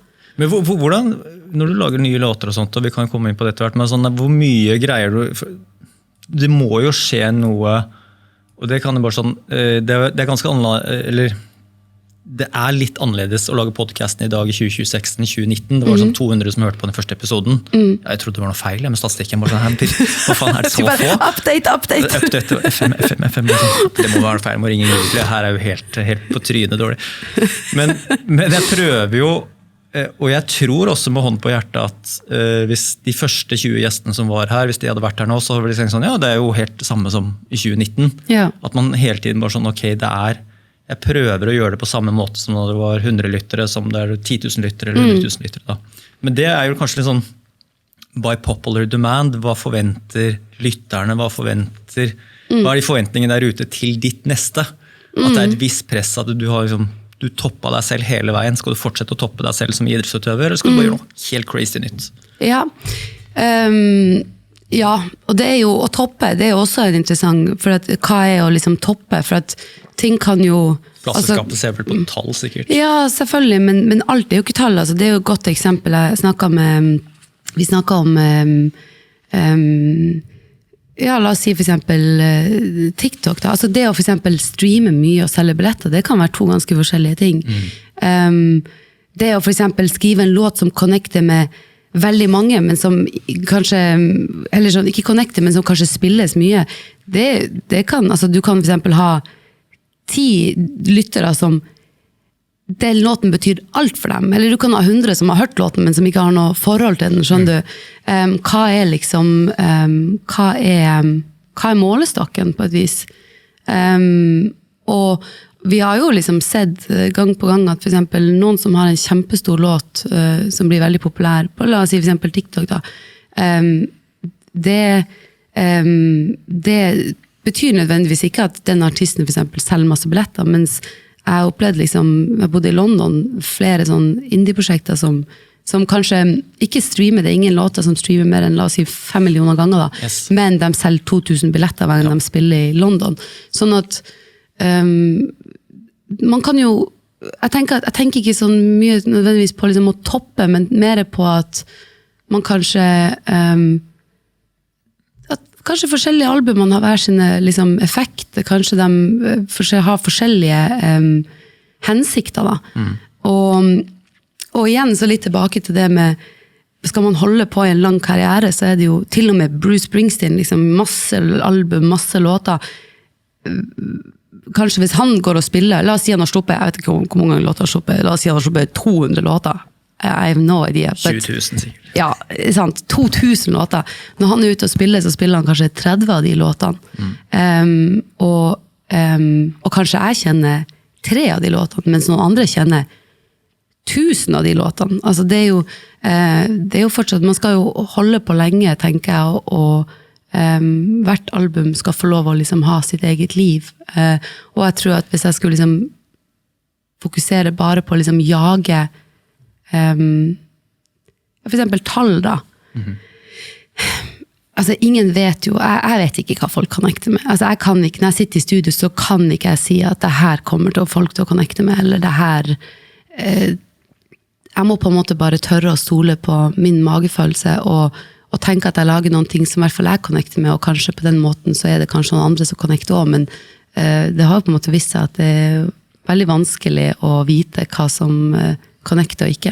Det er jo, det der snakket jeg tror jeg 2,5 timer med Espen Lind om. Jeg vet ikke, har dere krysset veier noen ganger? Eller? Vet du hva, jeg tror faktisk aldri jeg har møtt han. Nei, i alle dager. Men jeg har jo møtt han Amund veldig mye, som er jo veldig, var veldig tett samarbeidspartner med han. Ja. Jeg er så sprøtt at ikke du har møtt Espen Lind. Nei, våre veier har liksom aldri krysset. Vi var inne i det vi snakket, eller det du snakket om nå, da snakket vi, jeg tror jeg kastet ut at hvordan skal man vite hva som er en bra låt, og da var jeg veldig sånn analytisk på det, at hvis du stripper det ned til en akustisk låt, og det fortsatt låter veldig fint, da har du en sannsynligvis veldig god låt, da. Du trenger ikke å pakke den inn med produksjon. Og så sa han også at, så snakket vi om det at hvis du ikke selv connecter og elsker en låt, altså du vekker et eller annet sånn der, enten sinne, frustrasjon eller noe kjærlighet til det prosjektet du jobber med. Du må virkelig liksom nesten bli rørt av din egen greie. Hvis ikke du selv er investert og rørt av det, så blir i hvert fall ikke lytteren det. Nei. Så det er jo en sånn, jeg har jo gitt ut låter selv også, som er bare sånn, kanskje det funker da? Kanskje folk kommer til å plukke, kanskje folk hører noe her som ikke jeg hører selv. Neida. Eller kanskje man ser at noen andre har gjort den greia, og så funker det veldig bra. Så tenker man, ok, da gjør man det liksom. Ja, kaster seg på den. Og så funker ikke det i det hele tatt. Men jeg tror han har et poeng i at hvis du på en måte ikke tror det selv, så kan du kanskje heller ikke forvente at lytteren tror det. Og så er det jo igjen liksom altså en låt kan jo være tekstbasert for eksempel, at du skal connecte med teksten, men du kan jo få masse følelse ut av en låt som ikke nødvendigvis handler om teksten, men bare instrumentalen, eller bare følelsen i låten. Og så er det jo veldig, hva er det, objektivt. Så kan jeg begynne å prøve å sno inn noen ord her, men altså det er veldig individuelt hva det ordet jeg skulle si. Ja. Hva er en god låt? Sant? Jeg husker jo, når jeg for eksempel ref mitt Somebody og mitt første album, så jeg har ikke for vane liksom å liksom jeg synes det er litt skummelt å liksom sette folk ned og sånn, hør på det her! Men i dette tilfellet da, så var jeg hjemme i Tromsø, og så skulle vi en lang biltur med mamma og pappa, og da spilte jeg dem liksom albumet da, i bilen. Og bil er en veldig bra plass å spille musikk. Det er en sånn bra plass å også lytte på det man selv holder på med for å få liksom, ja, det er bare å oppleve at det er biltesten, som vi sier. Ja, det er fint. Men da husker jeg at de connectet overhodet ikke med Somebody. De følte at, nei, det var liksom veldig sånn lett, og nå i senere tid så kan og mamma sagt, ja, nå skjønner hun liksom, men der og da så var ikke det en låt som skilte seg ut for dem, mens jeg hadde en annen låt på albumet som heter Please Look At Me, som ikke var noe sånn, ja, hva man skal si, kommersielt sett, eller sånn, det var ikke en single, og det var ikke en stor streamer eller noe sånt, men den connectet dem kjempe med. Sånn at, igjen, og det har vært litt min mantra på det her nye albumet, at jeg må akseptere at jeg har liksom kommet til en sånn plass der jeg tenker at ikke bare akseptere, men jeg må også tenke at jeg skal ikke lage musikk for absolutt alle. Det er jo på en måte kanskje en mulig oppgave. Du kan kanskje lage en låt som treffer veldig mange, men det er også veldig mange der låten ikke treffer. Og det har for min del vært en ganske sånn hva man skal si, kreativt forløsende greie i studiet de siste året, at jeg har akseptert at det liksom, eller jeg har tenkt at det først og fremst så skal jeg skal lage musikk som jeg synes er gøy, og så tenker jeg at det får treffe det de treffer, og så har jeg ikke tenkt at nå skal jeg skrive en låt som skal liksom treffe kjempebredt igjen, det er umulig, men det er også noen ting som er veldig sånn fint med og på en måte ikke prøve å jage det da. Men har du laget låter du har vært usikker på da? Så sånn, skal jeg ta med den her da? Eller så andre bare sånn, kom igjen da! Den her er dritbra. Jeg har hatt mange tilfeller av det motsatte, der jeg har vært veldig sånn, jeg har vært veldig gira, og så har ikke andre vært like gira. Blant annet Come Over, som var faktisk første singen på mitt første album. Ja, you should come over! Ja. Jeg gikk mye på radioen da. Ja, det var en sånn låt som folk forstod ikke helt, eller de som jeg jobber med forstod ikke helt greia da. Det var covid sikkert, nei, kan ikke det, det er 2 meters avstand. Ja, det for så vidt, det var rett før covid. Faktisk, den kom ut, tror jeg, i februar, og så stengte vi ned i begynnelsen av mars, det var litt uheldig. Men det var en sånn låt som man måtte liksom overbevise, og sammen med faktisk av de liksom første singlene, så hadde jeg en låt som heter Wearing Nothing, og det var også en sånn låt som jeg var helt sånn overbevist om at faen, det her er jo, altså, jeg elsket det liksom, men det var ingen andre som skjønte det da, før den var helt ferdig. De 2 største fanene av den låta der, det er Ronny Brede Aase og meg. Er det sant? Ja.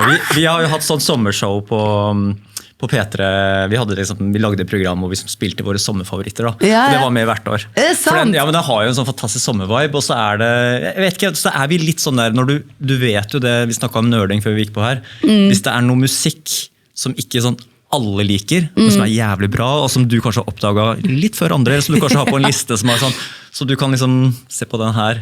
Oi, du har ikke hørt den av den som er veldig kjent artist.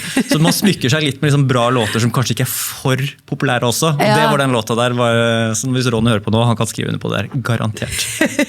Ja, det er show. Ja. Nei, men der ser du jo, det var en sånn låt som... Det connecter vi med 100%, for vi likte jo veldig godt den der... Det var vel en slags sånn der, hva heter de her australske, de der Empire... Ja, Empire of the Sun. Det var litt den vibben der, mener jeg husker da. Ja, litt sånn sommerstemning. Det var faktisk, jeg husker, det var... ja, og det er også litt sånn der... man får litt sånn der driving into the sunset når man hører gitar med litt reverb. Ja. Det er jeg svak for da. Nei, men det viser meg. Og så har jeg selvfølgelig hatt andre låter som jeg har tenkt at det her altså det, som sagt you never know. Ja. Men det er ja, det er gøy med musikk. Ja. Hva med de der collabs-låtene? For det er jo et helt annet ballgame, og der ofte er det sånn man er gjestartist på låt hvor veldig ofte i hvert fall, hvor det er en veldig stor mulighet, det kanskje er vanskelig som plateselskapet har forhandlet, brukt ukesvis, månedsvis. Du har jobbet med Steve Aoki, var vel en av de første, tror jeg kan huske, hvor som var sånn der, wow, ok, dagene skal over damen igjen. Og så var det Seeb, og det er litt sånn, dette er jo store, sånn, i hvert fall EDM-navn, for godt sikkert 6-7 år tilbake nå, faktisk. Ja. Ja, tror faen. Ja, altså Hitchhard var jo med Steve Aoki, det var jo faktisk det var faktisk en låt som jeg skrev i London med trommisen av Kaiser Chiefs. Oi, yes. Veldig random. Og så var det egentlig liksom tilfeldig at han som manager meg på den tida, han var vel ganske om han jobbet med Steve Aoki eller hvordan det var, men den låten, det var faktisk en sånn låt som vi spilte den låten live i 4 år, tror jeg, før den kom ut, og så hørte han den låta, og så var han sånn, ja, den ville han være med på. Så det var jo liksom gøy, for da kom det på en måte fra, det var jo en låt som var personlig, det var en personlig låt for min del, og så ble liksom det en collab, mens mange av de årene jeg var med Republic Records borte i New York, så var liksom mitt første major label. De var jo veldig på det der, du må gjøre en collab, DJ collab, og det var veldig sånn hot en periode at man skulle liksom gjøre en DJ collab. Ja. Og der liksom, der kom jo det der inn igjen med musikk, at jeg har hatt veldig vanskelig for å gjøre musikk, selv hvor smart i gåsøya det kunne være, hvis jeg ikke har hatt noen, jeg klarer liksom ikke å tenke på det som sånn her mulighet, jeg tenker bare sånn, hvis jeg ikke connecter med det, så kan jeg på en måte ikke late som jeg connecter med det heller, hvis du skjønner.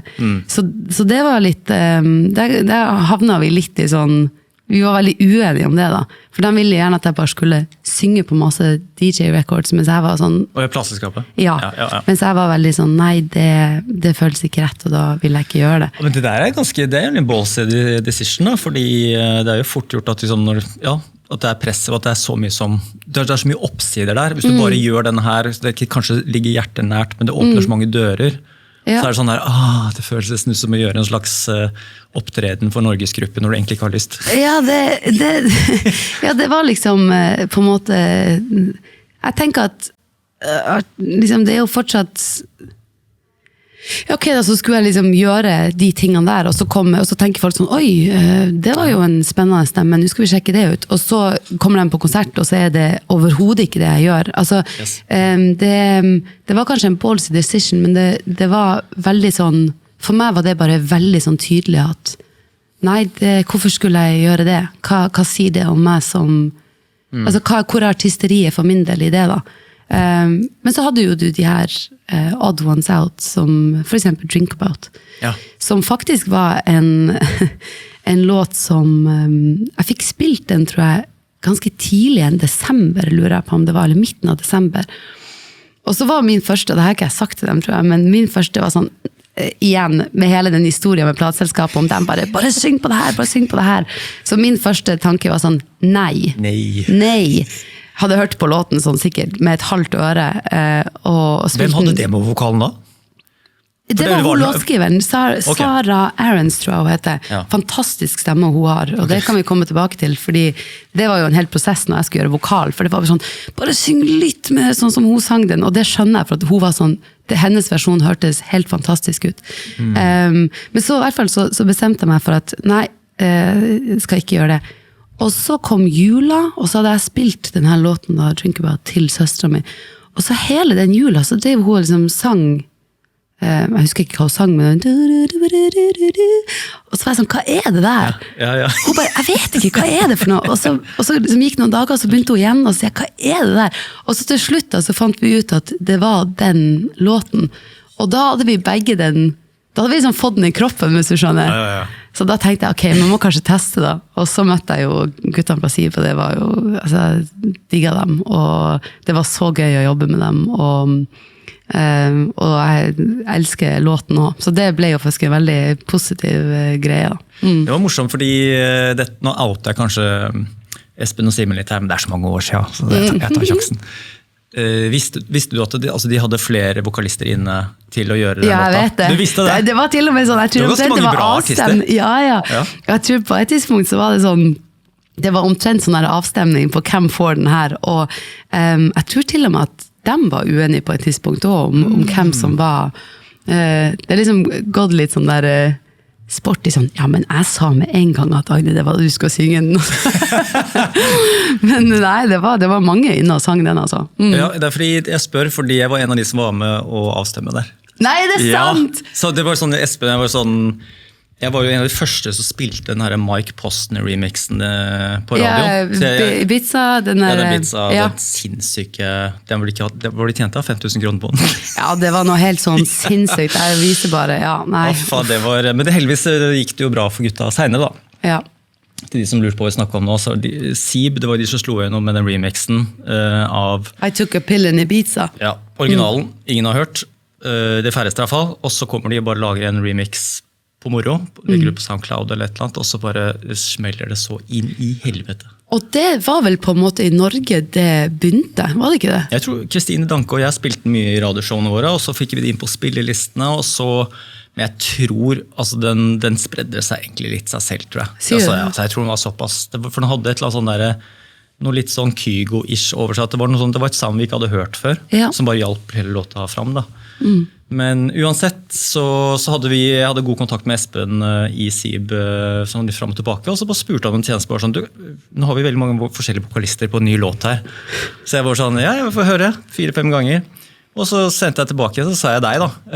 Nei, gjorde du det? Jeg gjorde faktisk det. Så var det sånn, eller sier du bare det nå? Jeg kan vise deg mailen faktisk. Jeg kan faktisk legge fra bevis på det, men det var jævlig bra, alle de andre artistene og sånt også. Og så sa jeg til Espen bare sånn, hvis jeg har vært det, ville jeg gått for Dagny, fordi hun sier ordet fucking på en annen måte enn de andre. For de amerikanske, de trakk seg tilbake igjen. Det var sånn akkurat som de ville ikke være, de syntes det var ubehagelig å være. Hvis du klinte til, sånn tromsøværing, akkurat så sto der med øl i hånda og tenkte, det der var best innlevelse, jeg ville gått for den da. Så jeg var jo tydeligvis en del av, så jeg tar 1% kreditt for at det ble dere. Ja, det skal du faktisk få. Det skulle vært gøy å liksom sette seg ned nå og høre alle de forskjellige versjonene. For jeg tror jeg fikk høre snippeten av en av dem, og det var nå litt, det blir jo en litt annen greie, sant, med en gang du får en, men det er interessant det, for at, som sagt, med vokalen, altså, jeg husker jo at jeg var inne, og vi gjorde jo, altså det var, og det synes jo jeg er gøy med vokaler, at når du kan nørde på vokaler, at det er sånn her, ordlyden kan endre seg veldig ut ifra hvordan du former munn, eller liksom, dynamikken i en låt, altså hvor skal du liksom trø til, og hvor skal du være veldig liksom sår og neppe, og det er sånn, jeg liker når liksom, når man kan gå skikkelig inn i det. Mange liker jo i studio at det er sånn her, ok, du setter på rekord, du får spille gjennom den 5 ganger, og hvis ikke du har innlevelse på en av de 5, så er det kanskje ikke en innlevelse. Og det kan jeg også digge, men jeg kan digge når det er sånn her, nå nørder vi skikkelig på vokal. Og det husker jeg at jeg var inne med dem, og det var ordentlig sånn nørding på vokal. Ja.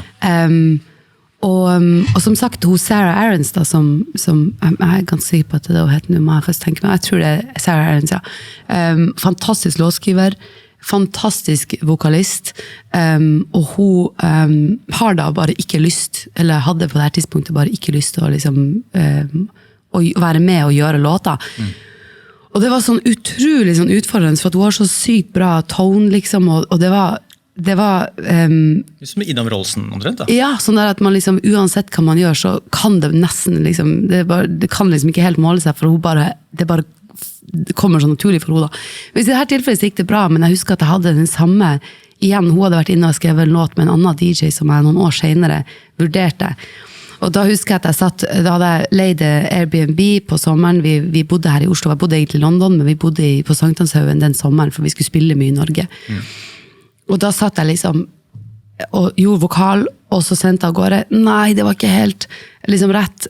Ok, gjorde en ny vokal, sendte av gårde, kom tilbake, og til slutt så var vi nede på sånn der, du uttaler T-en litt annerledes enn hun gjør det. Eller det var sånn, og til slutt så måtte jeg bare si at, vet du hva, uansett hvor mye jeg gjør nå, så kommer jeg aldri til å høres helt ut som hun. Så da ble faktisk ikke det en collab, for at det ble liksom aldri det samme når det ikke var hennes vokal, og det kan jeg kjenne litt igjen selv fra låta der liksom, det er litt annen greie da, men jeg gjør en vokal den dagen vi skriver låta, og så 6 måneder senere hvis jeg skal gi ut låta, så tenker jeg, nå må vi gjøre en ny vokal, og så er det nesten sånn umulig å gjenskape akkurat den følelsen som var i rommet den dagen. Nettopp, altså det var jo det som var grunnen til at Calvin Harris også brukte Ina Wroldsen, skulle bare være en demo, altså hun skrev låta, men skulle bare ha en sånn testvokal. Ja. Så ble du vet jo, jeg har jo også, når du sitter timesvis i studio, dagesvis, og det går om igjen, og du kan kjenne deg igjen i alt mulig slags alle kan kreative prosesser. Så du først forelsker deg en idé, eller et kapittel, eller en sang, eller et hook, eller en stemme, eller et instrument. Ja. Du greier ikke å erstatte det, så det er livsfarlig med sånne test-dummies. For du blir så attached til den her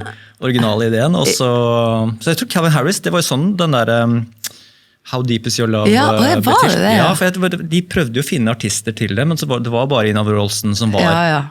Og så skjedde det et eller annet der at de fikk et sånt litt sånn dårlig, litt kynisk spill. Jeg tror sånn Ina Wroldsen de fikk liksom et slags vindu. Skal du være med på låta, men du får ikke kreditering. Jeg må spørre Ina Wroldsen om prosessen bak der, om hun ikke ville, men det står jo bare Calvin Harris og hva heter de andre kara? Jeg husker ikke. Disciples. Ja, Disciples, ja. Så hun er ikke kreditert, men hun var jo med på TV og fremføringer. Ja, for det husker jeg at de gjorde en opptreden.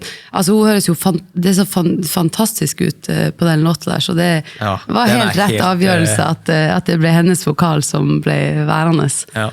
Men det der har jeg lært da, at nå hvis vi har en sånn dag i studio der du bare kjenner at det stemmer, og du er gira på låten, og en ting er jo altså, ikke gå hjem før du er ferdig, for dagen etterpå så kan du våkne opp på en helt annen stemning, og uansett hvor mye du prøver å sette deg inn i det der siste vers eller prekoret som du mangler, så det bare ikke det samme, liksom. Ja. Men der har vi også lært at når vi gjør vokal nå på dagen, selv om du fortsatt kanskje ikke har låten helt inne, eller du kan ikke helt, så gjør vi liksom en ordentlig vokal, fordi at man har bare sett så mange ganger at det kan liksom ikke gjenskapes. Men det ikke jo sånn først det aldri sånn, for på, det sies jo da, med de kamerafolka jeg har jobbet med, som skal vi lage sånn dokumentar eller TV, så det ofte at første take på TV alltid nesten det beste. Men det analog til studio? Altså at første take av en gjennomgang ofte det mest lekne ufarlige? Det kan faktisk, det synes jeg et godt spørsmål, men det kan faktisk variere litt, fordi at det som jeg tror skummelt i studio av og til at når du begynner å tenke for mye, så blir det på en måte altså så kan det da surrer det seg til og så har jeg jo opplevd at det her med innlevelse også en interessant greie for jeg har opplevd at jeg står i studio og vi skal gjøre en vokal og så kanskje går vi mer på feeling enn sånn der nå skal vi liksom gå inn på hver liksom et ord nesten og så synger jeg gjennom låten eller synger gjennom verset og så får jeg liksom, kanskje litt mer innlevelse, og da har jeg stått der og tenkt at, nå tenker jeg gjennom ordene mens jeg synger, og masse innlevelse og sånn, og så prøver jeg igjen og igjen, jeg tenker og prøver å føle og liksom formidle, og så, nei, det var ikke helt, vi tar det en gang til, og så på tredje take da, så tenker jeg sånn, hva faen skal jeg ha til middag i dag egentlig? Kanskje spaghetti, eller? Og så bare synger jeg, og så de sånn, der satt det var fantastisk! Det liksom, det veldig rart, jeg vet ikke hva det et tegn på, men kanskje det et tegn på at hvis man liksom ikke tenker så mye, men bare lar ordene få komme, så det kanskje av og til det som mest innlevelse, jeg vet ikke. Han jeg jobber med, han sier at du helt fra take 2 og utover, så jeg helt håpløs. Hva sier du det? Jeg blir så selvbevisst, når du har gjort det, første gang var bra, vi tar en til. Og da begynner jeg liksom å si ord feil, og så begynner jeg å bli selvbevisst, hvordan høres jeg ut nå? Skal jeg være litt mer cool, laid back, eller skal jeg være litt påinteressert, være litt nysgjerrig, skal jeg være litt morsom, skal jeg dra på litt, og så blir du hele tiden sånn, i stedet for at det blir spontant, det kanskje det ordet vi leter etter, det spontane, hvor du bare greier å koble ut den her jævla selvkritiske delen av hjernen. Ja, jeg tror det jeg elsker med live, fordi at live så det sånn, du bare så sykt til stede i øyeblikket, og det som skjer, det skjer, og så skal du ikke nødvendigvis sette deg ned etterpå og liksom analysere det, det på en måte, det bare en følelse akkurat der og da. Og det så utrolig sånn befriende, og en sånn veldig deilig plass å være da, og bare være til stede. Mens i studio så opplever jeg at det veldig lett å liksom overtenke det, og lett å liksom bli litt selvkritisk, og kanskje du hører det på en helt annen måte. Og så det jo en ganske sånn personlig greie også, det der å være i studio. En ting jo å være i studio og skrive, men det å stille seg opp og skulle liksom synge en låt når du akkurat ferdig å skrive den. Mye kommer jo ned til sånn i studio generelt handler jo om kjemi, sant? Og det handler om å skape et trygt rom og føle seg komfortabel, og også dare to suck, som vi sier. Altså både med ideer, men også liksom, kanskje noen av de, for eksempel på Love You Like, der en av låtene mine, så det en liten sånn, yeah you, som kommer liksom før refrenget. Og det var bare et sånn, det var bare en sånn adlib som skjedde med at man bare bestemte seg for bare prøve det. Og så ble det en ganske sånn essensiell del av låta. Men hadde man ikke tort, og det min telefon som, hadde man ikke tort å teste det. Oi, det var en alarm. Ja, det har du sånn alarmmenneske som må ha 14 alarmer på ting du skal huske på? Jeg har en sånn regel på, hvis jeg for eksempel på øving og sånn, så sier jeg, ok, hvis alarmen min ringer, så må dere ikke se på den, for at alarmen en sånn plass som jeg bruker til sånn noteringssystem, altså det sånn alt fra sånn der, husk å svare på den mailen, til sånn, husk å være snill med deg selv, eller engasjer deg mer, eller liksom, altså jeg har så mye random på, jeg føler at kanskje alarmene mine det mest innblikk i hodet mitt du kan få, så det veldig spesielt forhold jeg har til alarmer. Dama har akkurat det samme. Det sant? Ja, det går alarmer hele tiden om liksom, husk den mailen, husk den tingen, den matboksen. Ja, jeg har faktisk ikke møtt noen andre som så på alarmer som jeg, så du får hilse henne. Ja, du har funnet en make der, tror jeg. Ja. Men dette var interessant, fordi det med studio versus, for eksempel, alle dødelige mennesker vil jo tenke sånn, fy fader, stå og synge foran 10 000 mennesker, det er jo aldri, men synge i et studio, ja, det skulle jeg greide å få til, men at liksom, det er 2 vidt forskjellige opplevelser, og det kom på en historie nå som jeg hørte filmmusikkomponisten Hans Zimmer. Ja. Han gjorde masse filmer med han som har laget alle disse her Interstellar, Inception. Ja. Å Gud bedre, hva heter han regissøren nå? Dette var jo helt flaut. Ja, det er jo han... Christopher Nolan. Ja. Jeg er jo kjempefan, og så får du helt... Ja, men det er lov å få jernteppe av og til. Og da var det sånn, visst nok da, man vet jo aldri om disse historiene sann eller ikke, men Interstellar ble presentert for Hans Zimmer som et far-datter-drama. Ok. Og det var alt han fikk vite. Så bare, kan du lage et eller annet sånn, lag en melodi, en eller annen stemning rundt far-datter-drama. Det var det han fikk vite. Så da lagde han den der dun, dun, dun, dun, dun, dun. Ja, nå nynnet det kanskje ikke riktig engang. Det var en vanskelig melodi å nynne på, faktisk. Så enkelt sånn der. Choka på den. Og så sier han sin sånn, ja, du får bare komme over til meg, og så skal du få høre. Og det var så nakent, for den melodien var jo ikke, det var ikke noe orgel, det var ikke noe produksjon, innpakning. Så han sa når han der Christopher Nolan satte seg liksom ned i stolen, akkurat som du skulle satt deg ned i den stolen der, og så sitter jeg på piano, og så bare sånn, ok, er du klar for å høre på verdens enkleste melodi, liksom, og som skal være i filmen din? Og han sa bare, han svetta på ryggen, og han var så stresset, han bare sånn, herregud, har jeg fått han til å fly helt hit, for å høre på den her, jeg kan spille med en finger, liksom. Så bare sånn der, og så visste jeg ikke at det var en eksistensiell romfilm, ikke sant? Nei. Og så endte det opp med å bli den greia der, og det bare... Ja, for de holdt det så enkelt, liksom. Og så er det på en måte at han kan bli så svett, han har jobbet med han før, på så svett på ryggen, og så nervøs, og så prestasjonsangst, og så står han og spiller foran, jeg har sett ham masse konserter rundt omkring i Europa, og det er sannsynligvis har han mye diggere på scenen, ser sånn ut da, enn sikkert han var i den setningen med den ene personen. Ja, men så klart, det er jo, altså, nei, det er jo kjempe, altså, skal man bruke ordet sårbart, og det er jo liksom, ja, det å kaste ut en idé på den måten, og bare tørre, og det er jo liksom å tørre å put yourself out der litt, det er jo det, det er jo veldig, ja, igjen tilbake til det med å skape et trygt rom da, liksom, det føler jeg er veldig sånn viktig i en prosess, og man merker det jo fort hvis man kommer inn i et rom, og man kjenner at man bare ikke connecter, eller at det ikke flyter, da er det plutselig veldig mye vanskeligere å være kreativ, og tørre å kaste ut ideer, og ref det som han gjorde der, altså, av og til så er det enkle det beste, og du må liksom you have to see an idea through, liksom, for å forstå hva det kan være. Har du kommet inn i sånn rom og bare sånn, dette er bad vibes, dette blir tungt? Ja, det har jeg absolutt, ja, det har jeg, og det skal sies at jeg har opplevd at man kommer inn i et rom, og så er det litt sånn, sant, det er jo, man kommer inn i et rom, kanskje noen man aldri har møtt, og så skal man sette seg ned og være sånn, so let me tell you about, det er jo en spesiell situasjon, og jeg har opplevd at man har kommet inn i et rom, og man bare kjenner at og gud meg, det her blir skummelt, og at liksom, det sitter litt langt inne og tørre å sette i gang, og så flyter det så bra. Og så har jeg kommet inn i rom der man har pratet, og det har vært så enkelt, og man bare tenker sånn, gud, i dag blir det en lekende lett, og så skal man begynne å skrive, og så bare stoppe det helt. Oi. Sånn at det der det kan man ikke alltid si, men jeg føler i hvert fall at jeg har vært heldig som, jeg klarer ikke, selv om jeg har fått det spørsmålet mange ganger, så klarer jeg faktisk ikke å komme på en situasjon som har vært direkte sånn ukomfortabel i et studio.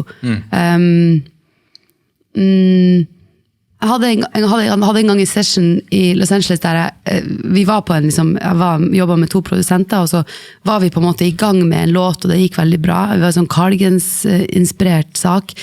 Og så var det jeg kjente som jobbet i rommet ved siden av, og de kjente også hun var låtskriver. Og så kom hun inn, og så var hun utrolig sånn utadvendt og lett, og ikke liksom redd. Jeg kan jo være veldig sånn redd jeg synes jo det er skummelt med sessions, liksom, men hun var bare veldig uredd. Og så på en måte tok hun rommet, og så begynte hun å synge på en idé, og så ble alle sånn, det er jo superkult. Og før det var gått 20 minutter, så bare hadde hun skrevet hele låta. Men, Og det var veldig kul låt, men det som vi ikke hadde tenkt på var jo at det var jo jeg som skulle inn og synge denne låten, og den passet jo ikke til min stemme i det hele tatt. Og da husker jeg at jeg gikk inn i det her vokalrommet, og det var ingen vindu, det var et helt sånn mørkt rom, og det eneste kontakten jeg hadde med produsentene utenfor var liksom gjennom hovedtelefonene. Og så skulle vi begynne så sier de sånn, yeah, just have a run through, just try and sing it. Og så begynte jeg å synge, og selvfølgelig kjempestresset og veldig nervøs, og jeg kunne liksom ikke låten helt, og det hadde skjedd så fort, og det passet ikke tonarten i det hele tatt, og låten kledde ikke meg. Og så var jeg ferdig, og så ble det en sånn her utrolig lang sånn stillhet.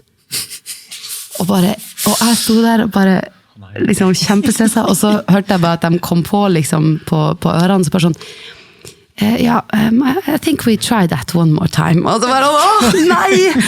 Og det var så pinlig, og det var den neste timen der, meg inne i studio der, og fikk ikke til, og kjempestresset, og dem som desperat sikkert tenkte at, herregud, jeg kan bare se for meg liksom, nei, det var bare en utrolig sånn, så det kan være liksom pinlige affærer, men jeg har aldri opplevd liksom noen ting at en session har vært, altså folk stort sett veldig ok, og alle går inn med en sånn mentalitet av at vi prøver så godt vi kan, og alle har lyst til at det skal bli bra, og så man litt uenig av og til, og så har man litt forskjellig smak, og alle de tingene der spiller selvfølgelig inn, men utgangspunktet så det veldig sjeldent at det liksom dårlig stemning, selv om jeg har jo hørt mange historier, så har ikke jeg følt at jeg har opplevd noe sånt nå. Jeg tror det mange sånne arketyper der. Jeg har også hørt sånne der, folk som kommer inn med liksom tone- og splits-arket før du skal begynne å jobbe. Ja, hvordan skal vi splitte dette her da? Ikke sant? Bare sånn, litt sånn, kynisme. Ja, nei, sånne ting kommer man jo. Det hadde jeg en situasjon faktisk i Los Angeles igjen, da vi skrev en låt, og så hadde vi egentlig hele låten utenom at vi manglet da bridgen eller middle-eighten, og så et prekorus. Og så ble jeg kjempematforgiftet den kvelden, som andre, bare vært det 2 ganger i livet, men sånn ordentlig lå liksom nede for tellingen, holdt på å si, mange dager. Så da kunne jeg ikke komme inn på dag nummer 2. Og så gikk det kanskje et halvt år, og så fikk jeg en mail om at det var en artist som hadde lyst på den låta.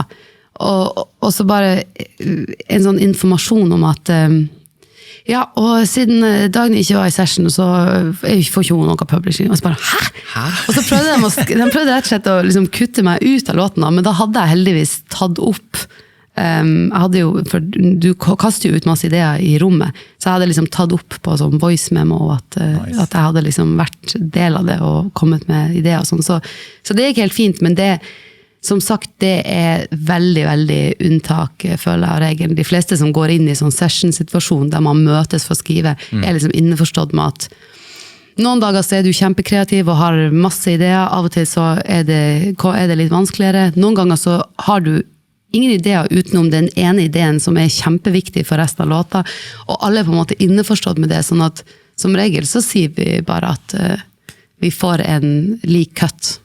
Ja. Du må være veldig kulturforskjellig fra Los Angeles, jeg vet ikke hvor mye du jobbet i London og sånt, og til Norge da, Tromsø, Oslo. Det var rimelig forskjellig, liksom hele apparatet rundt og stemningen og you're a star, liksom bare sånn, skal du ha noe mer kaffe eller? Ja, men der jo liksom, ikke for å generalisere, men amerikanere jo kanskje litt mer sånn, that's amazing liksom, mens vi nordmenn jo litt mer sånn der, yeah, that's cool. That could maybe work. Du vet, det jo liksom kulturforskjeller, men det kan være spennende, men det jo liksom nei, der det jo sånne ting kan det jo være, og vi har jo den der klassiske som man sier liksom at hvis man hadde en dårlig session, så det alltid noen som på slutten av sessionen sier sånn, yeah, we should do this again, og så vet alle på en måte at det kommer ikke til mest sannsynlig ikke til å skje. Det utspiller jo seg litt som en date også da, at man hvis det faktisk funket, så har man lyst til å få det til en gang til. Absolutt, og der opplevde jeg jo at plateselskapet i USA kunne være ganske sånn cutthroat, der jeg var jo i USA i kanskje en gang så var jeg der i tror jeg 10 uker eller 8 uker, og da var jeg liksom i nye sessions hver dag, og det var ganske heftig, og da var liksom deres mentalitet sånn at hvis låten ikke var bra nok, så var det bare sånn, next. Oi, shit. Mens jeg opplever jo at, og det har jo endret seg ganske mye i musikkbransjen nå, at sant, som en date, altså du kommer jo sjelden på et date, og så er det sånn, ja, da er det oss for alltid. Og, ja, vi har 20 minutter. Ja, altså de fleste tingene kommer jo på akkurat samme måte som er på første date, så er det jo ikke alltid sånn at du presenterer hele livet ditt. Du får bruddstykker, og så over tid så blir man mer og mer kjent, og så utvikler man en mye mer trygghet, og man tør kanskje mer. Så sånn er det.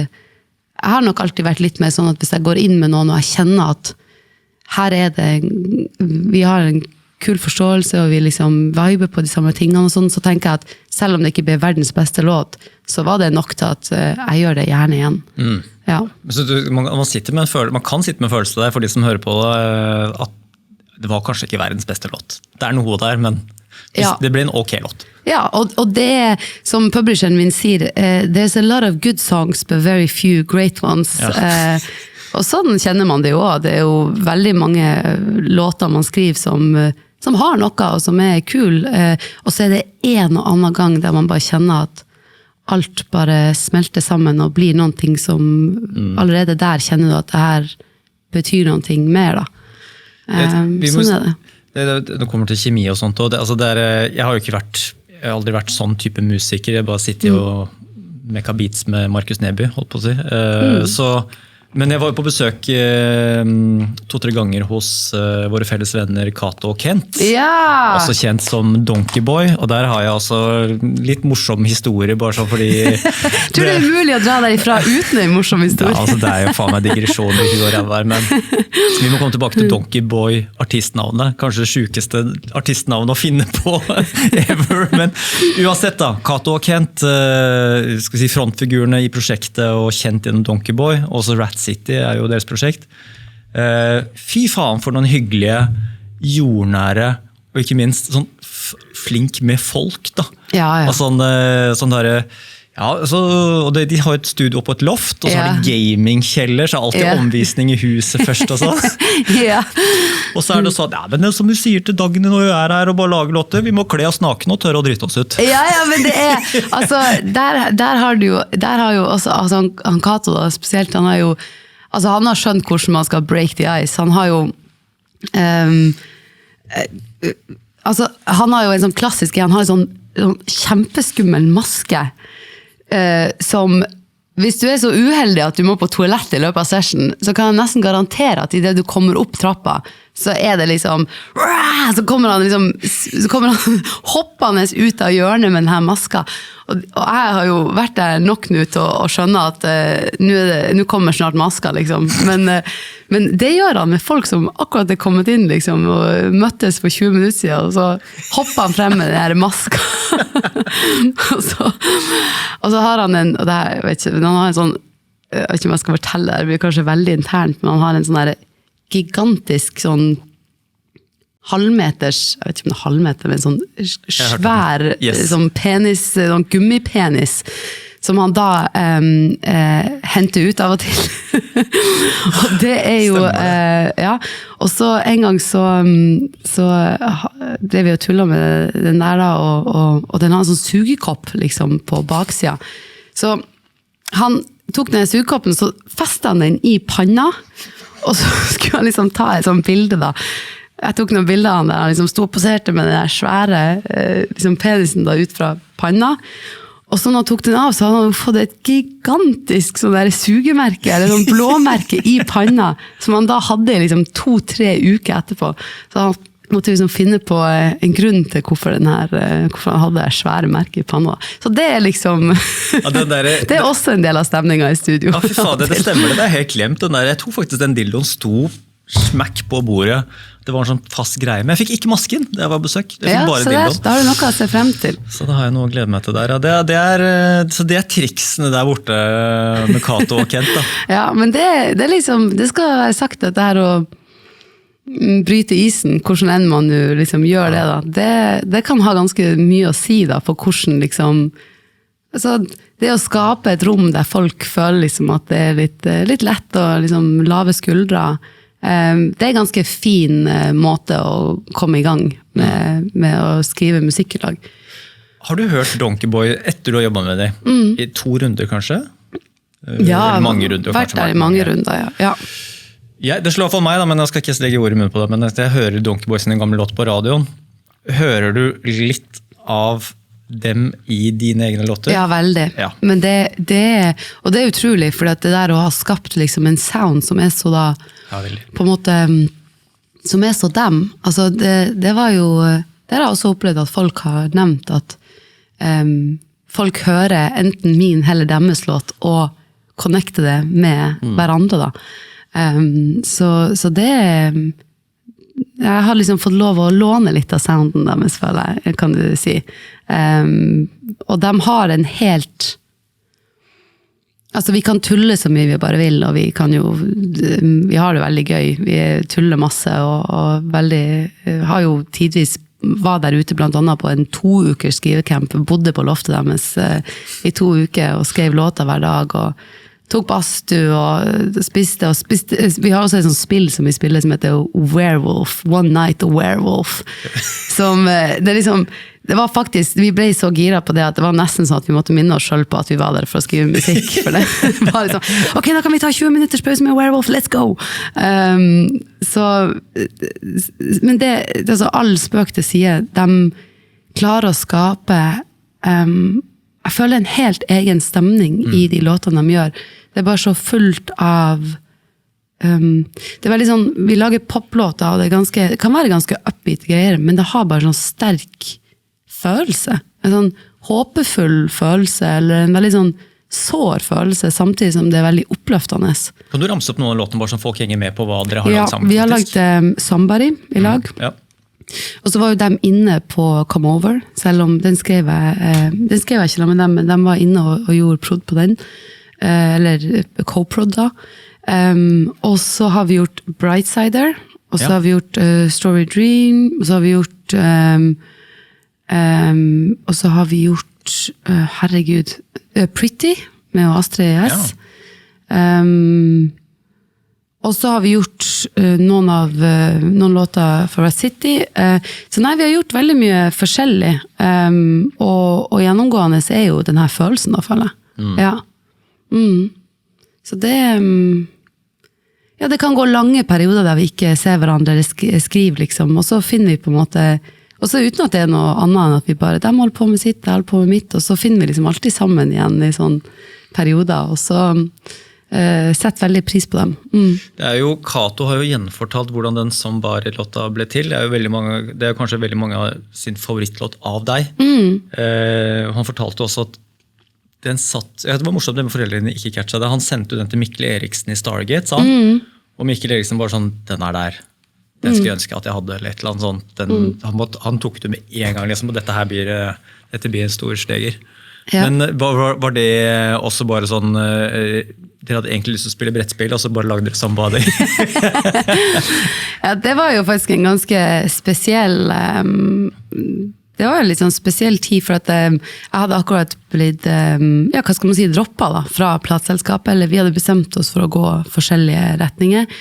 Det her var jo I starten av 2019 og jeg hadde vært med Republic I mange år, og så hadde vi egentlig hatt en ganske sånn lang periode der, merket jo at liksom, jeg var mer I Norge, de var I USA, det ble liksom mer vanskelig å ha et godt samarbeid, og jeg ville gjerne lage album, og de ville ikke lage album, og så bestemte vi oss for å gå hver vår vei, og da var jeg nok for første gang litt sånn siden 2015, rett før Backbeat faktisk, innom en sånn tanke om at kanskje jeg skulle prøve å liksom tenke litt nytt, og kanskje se litt på hva annet som finnes I livet, og følte meg egentlig litt sånn disconnectet fra musikk. Gjorde det? Men hadde samtidig en sånn veldig sånn, ironisk nok, hadde også samtidig en veldig sånn sterk følelse av at jeg skal lage et album. Om det så det siste jeg gjør med musikk, så skal jeg lage et album.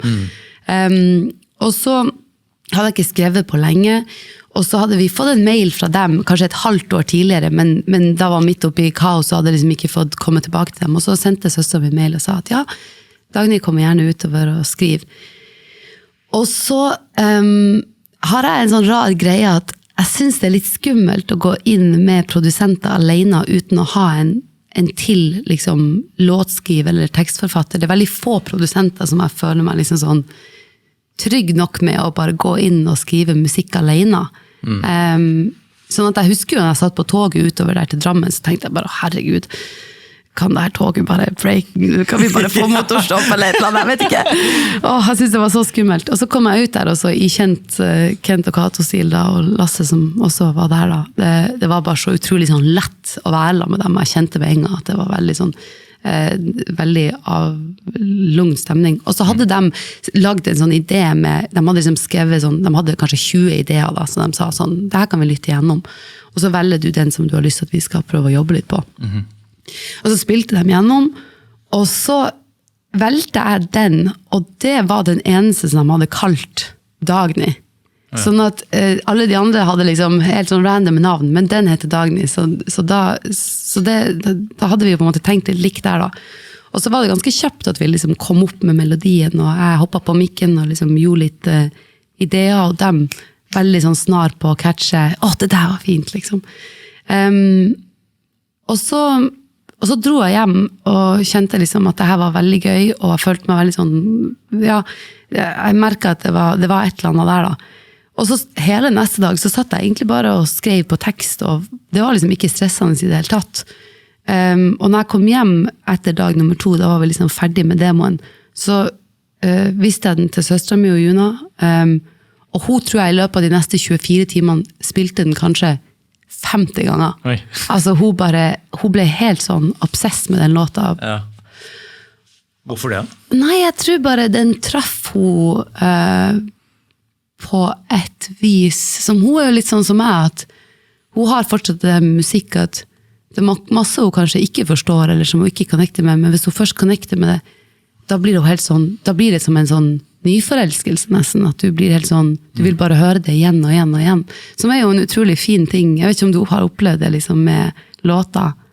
Ja, jo, absolutt. Jeg kan med andres låter og egne låter. Ja. Det er jo helt sjukt å si høyt at man liksom kan høre på sine egne låter så mange ganger, men det er jo, ja, jeg har jo også hatt den følelsen, at det er sånt der, og det er jo også hatt den motsatte, at du står opp dagen etterpå og bare sånn, gleder deg til å høre på det du har brukt liksom hele kvelden, hele gårsdagen på, og så hører du bare sånn, dette her er jo helt sinnssykt ræva. Og så er det mulig å legge seg så fornøyd. Og så det er begge deler, ja. Men definitivt. Det er veldig rart å si høyt at ja, det finnes liksom, både jeg prøver å skrive litt, liker å skrive, at jeg kan lese kapitler som kanskje har gått et par år som jeg har lest, og at det blir nesten litt sånn, ja, det er fælt å si det, men jeg blir litt imponert at har jeg skrevet det? Det var jo kjempemorsomt. Det var bare sånn, og låter og sånt, og som var sånn der, og det hadde jeg faktisk tenkt å spørre om, jeg tenkte litt tidligere i uka hva vi skulle snakke om og sånt, og bare sånn, det er mange ting jeg har både skrevet og laget musikk, som jeg tror at jeg aldri kunne lagd på nytt. Ja, det har jeg også opplevd. Og det, at du mener at nå når du ser tilbake på det, så tenker du sånn, det hadde jeg ikke kunnet gjort i dag, liksom. Både teknisk og kreativt. Ja, men det er jo interessant, fordi at det har jeg også opplevd at du, og kanskje spesielt med, jeg hadde sånn, nå når jeg skulle i gang med det nye liksom, prosjektet nå, så har jeg alltid en sånn at jeg går gjennom masse gamle ting før jeg liksom setter i gang, for å se om det er noe jeg connecter med på en ny måte, eller sånn. Kan jeg spørre, er det lydopptak på mobilen, eller hvordan lager du gamle ting? Nei, da er det har jo Dropbox da, og ære være at jeg har folk som er mer organisert enn meg, som at jeg plutselig kunne finne frem til demoer som jeg ikke hadde hørt på 10 år. Fordi det var nettopp det da, det var en ganske morsom opplevelse å lytte gjennom sånn, de aller første låtene man skrev, eller sånn veldig tidlig. Fordi at det var en sånn, for det første så, altså, da var jo for meg musikk sånn at jeg satt hjemme og bare nudla og spilte nudla, jeg vet ikke om det er et ord. Nudla, tromse. Jeg spiller inn bare, jeg vet hva det er. Men at jeg liksom satt hjemme og bare spilte gitar og bare sang, og en låt kunne jo utvikle seg over lang tid, liksom. Og så når jeg hører tilbake på det, så er det en eller annen sånn, både naivitet og en energi i det, som jeg lurer på at etter å ha liksom holdt på så lenge da, kanskje i hvert fall med pop, at jeg kanskje hadde tatt liksom helt andre valg i dag enn jeg tok da. Men at når jeg hører tilbake på det nå, så følte jeg at det var ganske sånn fresh, at det var liksom, det var nesten som at, oi, det var spennende. En liten sånn kunstpause der. Ja, jeg så det bare, så jeg skal begynne å gråte nå. Nei, men at man hører tilbake på det nå og tenker sånn, jeg tror jeg hadde tenkt for mye til å ta de valgene nå, eller jeg vet ikke hva jeg skal si, men det var liksom, som sagt, man kanskje, altså, da tenkte jeg ikke like mye på sånn, du prøver å unngå det også, men det er jo liksom, det er jo på en måte litt sånn innprintet, men tenkte ikke så mye på struktur, eller hvor skal melodien gå i versus the pre-chorus, bla bla bla, det var sånn, jeg tenkte ikke på noe man bare gjorde. Det faktisk jævlig fett, for det har jeg aldri tenkt på før, men altså plukke opp sånne skisser fra en tid hvor man egentlig ga litt faen og egentlig bare lagde musikk på. Altså for jeg tror veldig mange i min generasjon da, som begynte å leke med datamaskiner og lage musikk, det var ikke noe sted å gjøre musikken, så du endte jo egentlig opp med å lage en skisse hver dag i det musikkprogrammet der, du var så jævlig produktiv, ikke sant, når du var ung. Og så var det sånn, det eneste måten å få ut musikk var platekontrakt og CD. Ja, det var ingen portaler på internett, ingenting, det var ikke noe YouTube, det var ikke noe Spotify, det var ingenting, det var ingen steder å gi ut musikk, annet enn å spille en kassett eller minidisk for kompisene dine, eller på en fest da, hvis du var DJ, hvis du var heldig å være DJ, så kunne du spille i hvert fall for 100 mennesker da. Fikk se litt reaksjon. Ja, ikke sant, det var ingen steder å gjøre musikken sin da, og alle nåløyene i plasseskapene var jo sånn clean umulig, ikke sant? Du følte at du måtte kjenne folk. Og der har jeg jo helt sinnssykt mange skisser, både den der gleden av å lage ting som ingen skal på en måte, bry seg om eller høre, sånn som du sa, litt sånn naivitet da, og lekenhet, så bare sånn, det der er helt vilt, liksom hvor morsomt det å høre det på nytt. Ja, veldig. Og så tror jeg på en måte at altså, sånn som da, altså, det var jo sånn ja, det var jo ikke noe annen tanke bak, og som sagt, jeg prøver liksom å beholde det så mye som mulig, men da tenkte du jo ikke på noe annet enn bare at du hørte masse på musikk, og så ble du kjempeinspirert til å lage noen ting, og så kunne ene dagen være det, og så kunne andre dagen være det, og så tenkte du ikke på hva du skrev om, for at det skulle bare du selv måtte forholde deg til, eller sånn. Og så det jo noe om å prøve å bevare litt av det, da, at man ikke igjen kommer inn i en sånn overtenk, eller begynner å tenke på hvordan skal det her reach ut, eller hvem skal connecte med det. Altså, egentlig så kanskje best med musikk bare lagd litt på den måten, da. Men det sånn, mange lager musikk når de har som mest følelser, altså ofte sånn der kjærlighetssorg-klisjeen. Det også en trigger for, altså greier du å lage musikk når det skjer ekstremt mye bra eller dritt i livet ditt, eller liker du best når liksom, det hverdag? Oi, godt spørsmål.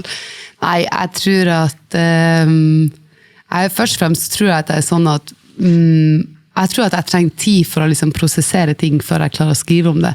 Jeg ikke sånn som liksom, må låse meg bort når det står på som verst for å bare få det ut. Jeg får det ut, ja. Det en viktig måte å skape Eller en ting kan være at jeg kan få ut ting som jeg kjenner på gjennom musikken, men jeg kan også bruke musikken for å skape en følelse som jeg har lyst på. At det går andre veier på en måte. Men nei, jeg tror at jeg sånn som trenger litt tid for å prosessere. Jeg synes det vanskelig å skrive om ting når det står mest på. Og så faktisk, og det her kanskje litt uvanlig, men jeg tror faktisk at jeg skriver best musikk når jeg har det bra. Ja. At kanskje når man ikke har det så bra, så man kanskje enda mer selvkritisk, og man har liksom litt dårligere selvfølelse, eller jeg vet ikke. At jeg lurer på om liksom, det klisjé, eller går liksom, det sånn der, du Dagny, jeg litt usikker på det forholdet her, jeg vet ikke om, jeg tror kanskje jeg skal slå opp med deg, og du bare, ok, hold den der, jeg skal bare gå i studio, bare sånn, denne her viben må jeg beholde nå, dette gjorde kjempevondt, vent her, en time. Hvis du bare kan snakke litt, så skal jeg bare notere noen stikkord her fra samtalen, så jeg kan ta med inn i. Nei, det faktisk, så synes jeg musikk best når det, jeg liker best å skrive når jeg har en god følelse. Ja, og så det jo det her med at liksom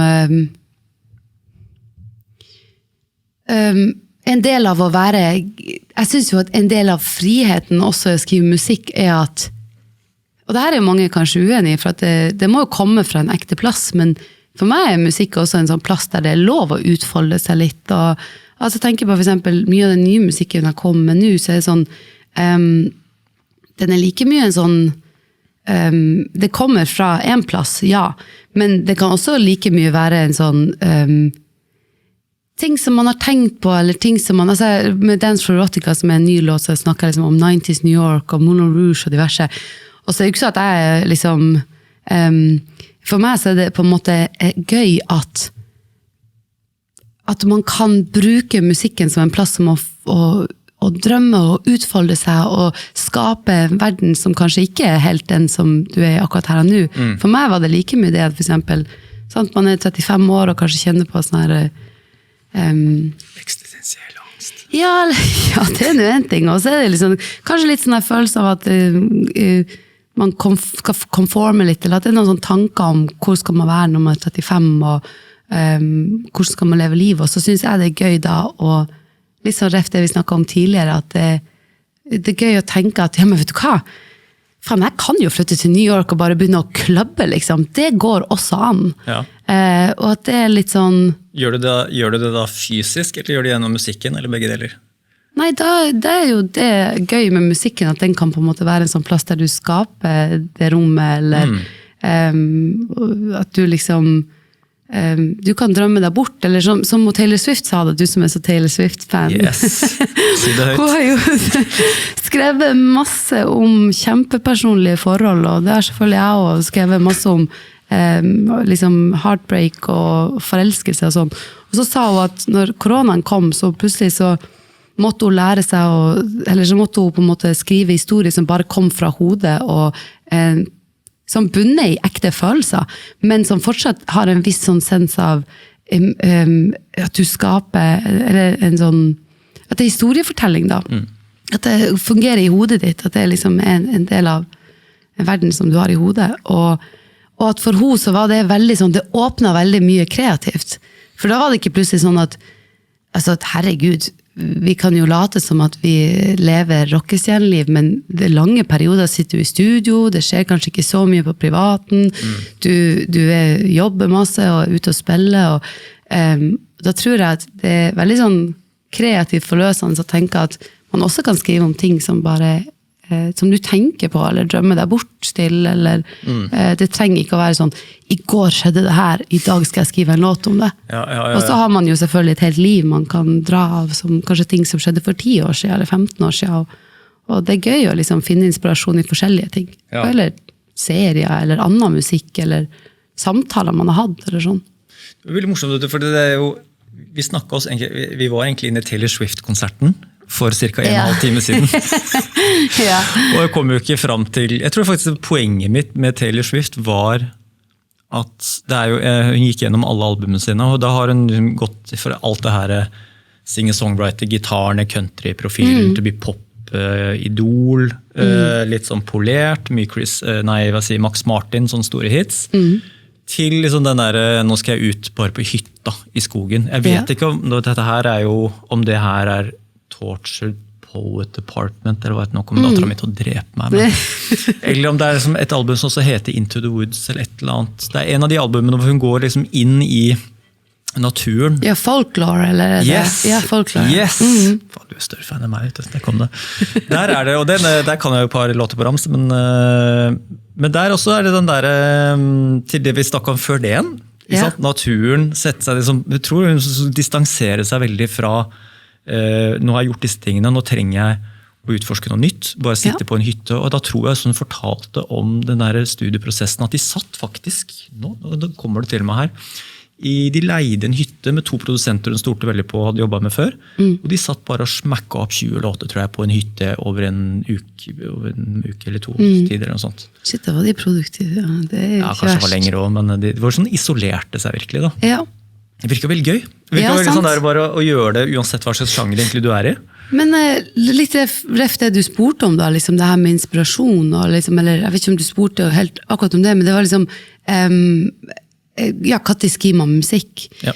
Altså kreativitet føler jeg jo, en ting jo at du, for meg har det i hvert fall aldri vært sånn der at du liksom, det bare dett i hodet på deg. Altså folk forteller om at de våkna midt på natta, og så var hele låten der, jeg bare, please, can I have some of that? Men nei, sånn har ikke jeg fungert da. Men det her må, og jeg tror jo at for eksempel du kan inspireres veldig av å for eksempel gå litt ut av komfortzonen, utsette deg for nye ting, sant? Hun har kanskje levd, igjen, nå er det bare spekulasjoner, men hun har kanskje levd et liv i liksom New York, og det er sånn og sånn og sånn, er det der og sånn, og så plutselig så plasserer du deg i en situasjon der du er på liksom British countryside, og kanskje helt andre ting kommer opp i deg, kanskje nye lukter, nye input, nye folk, nye historier.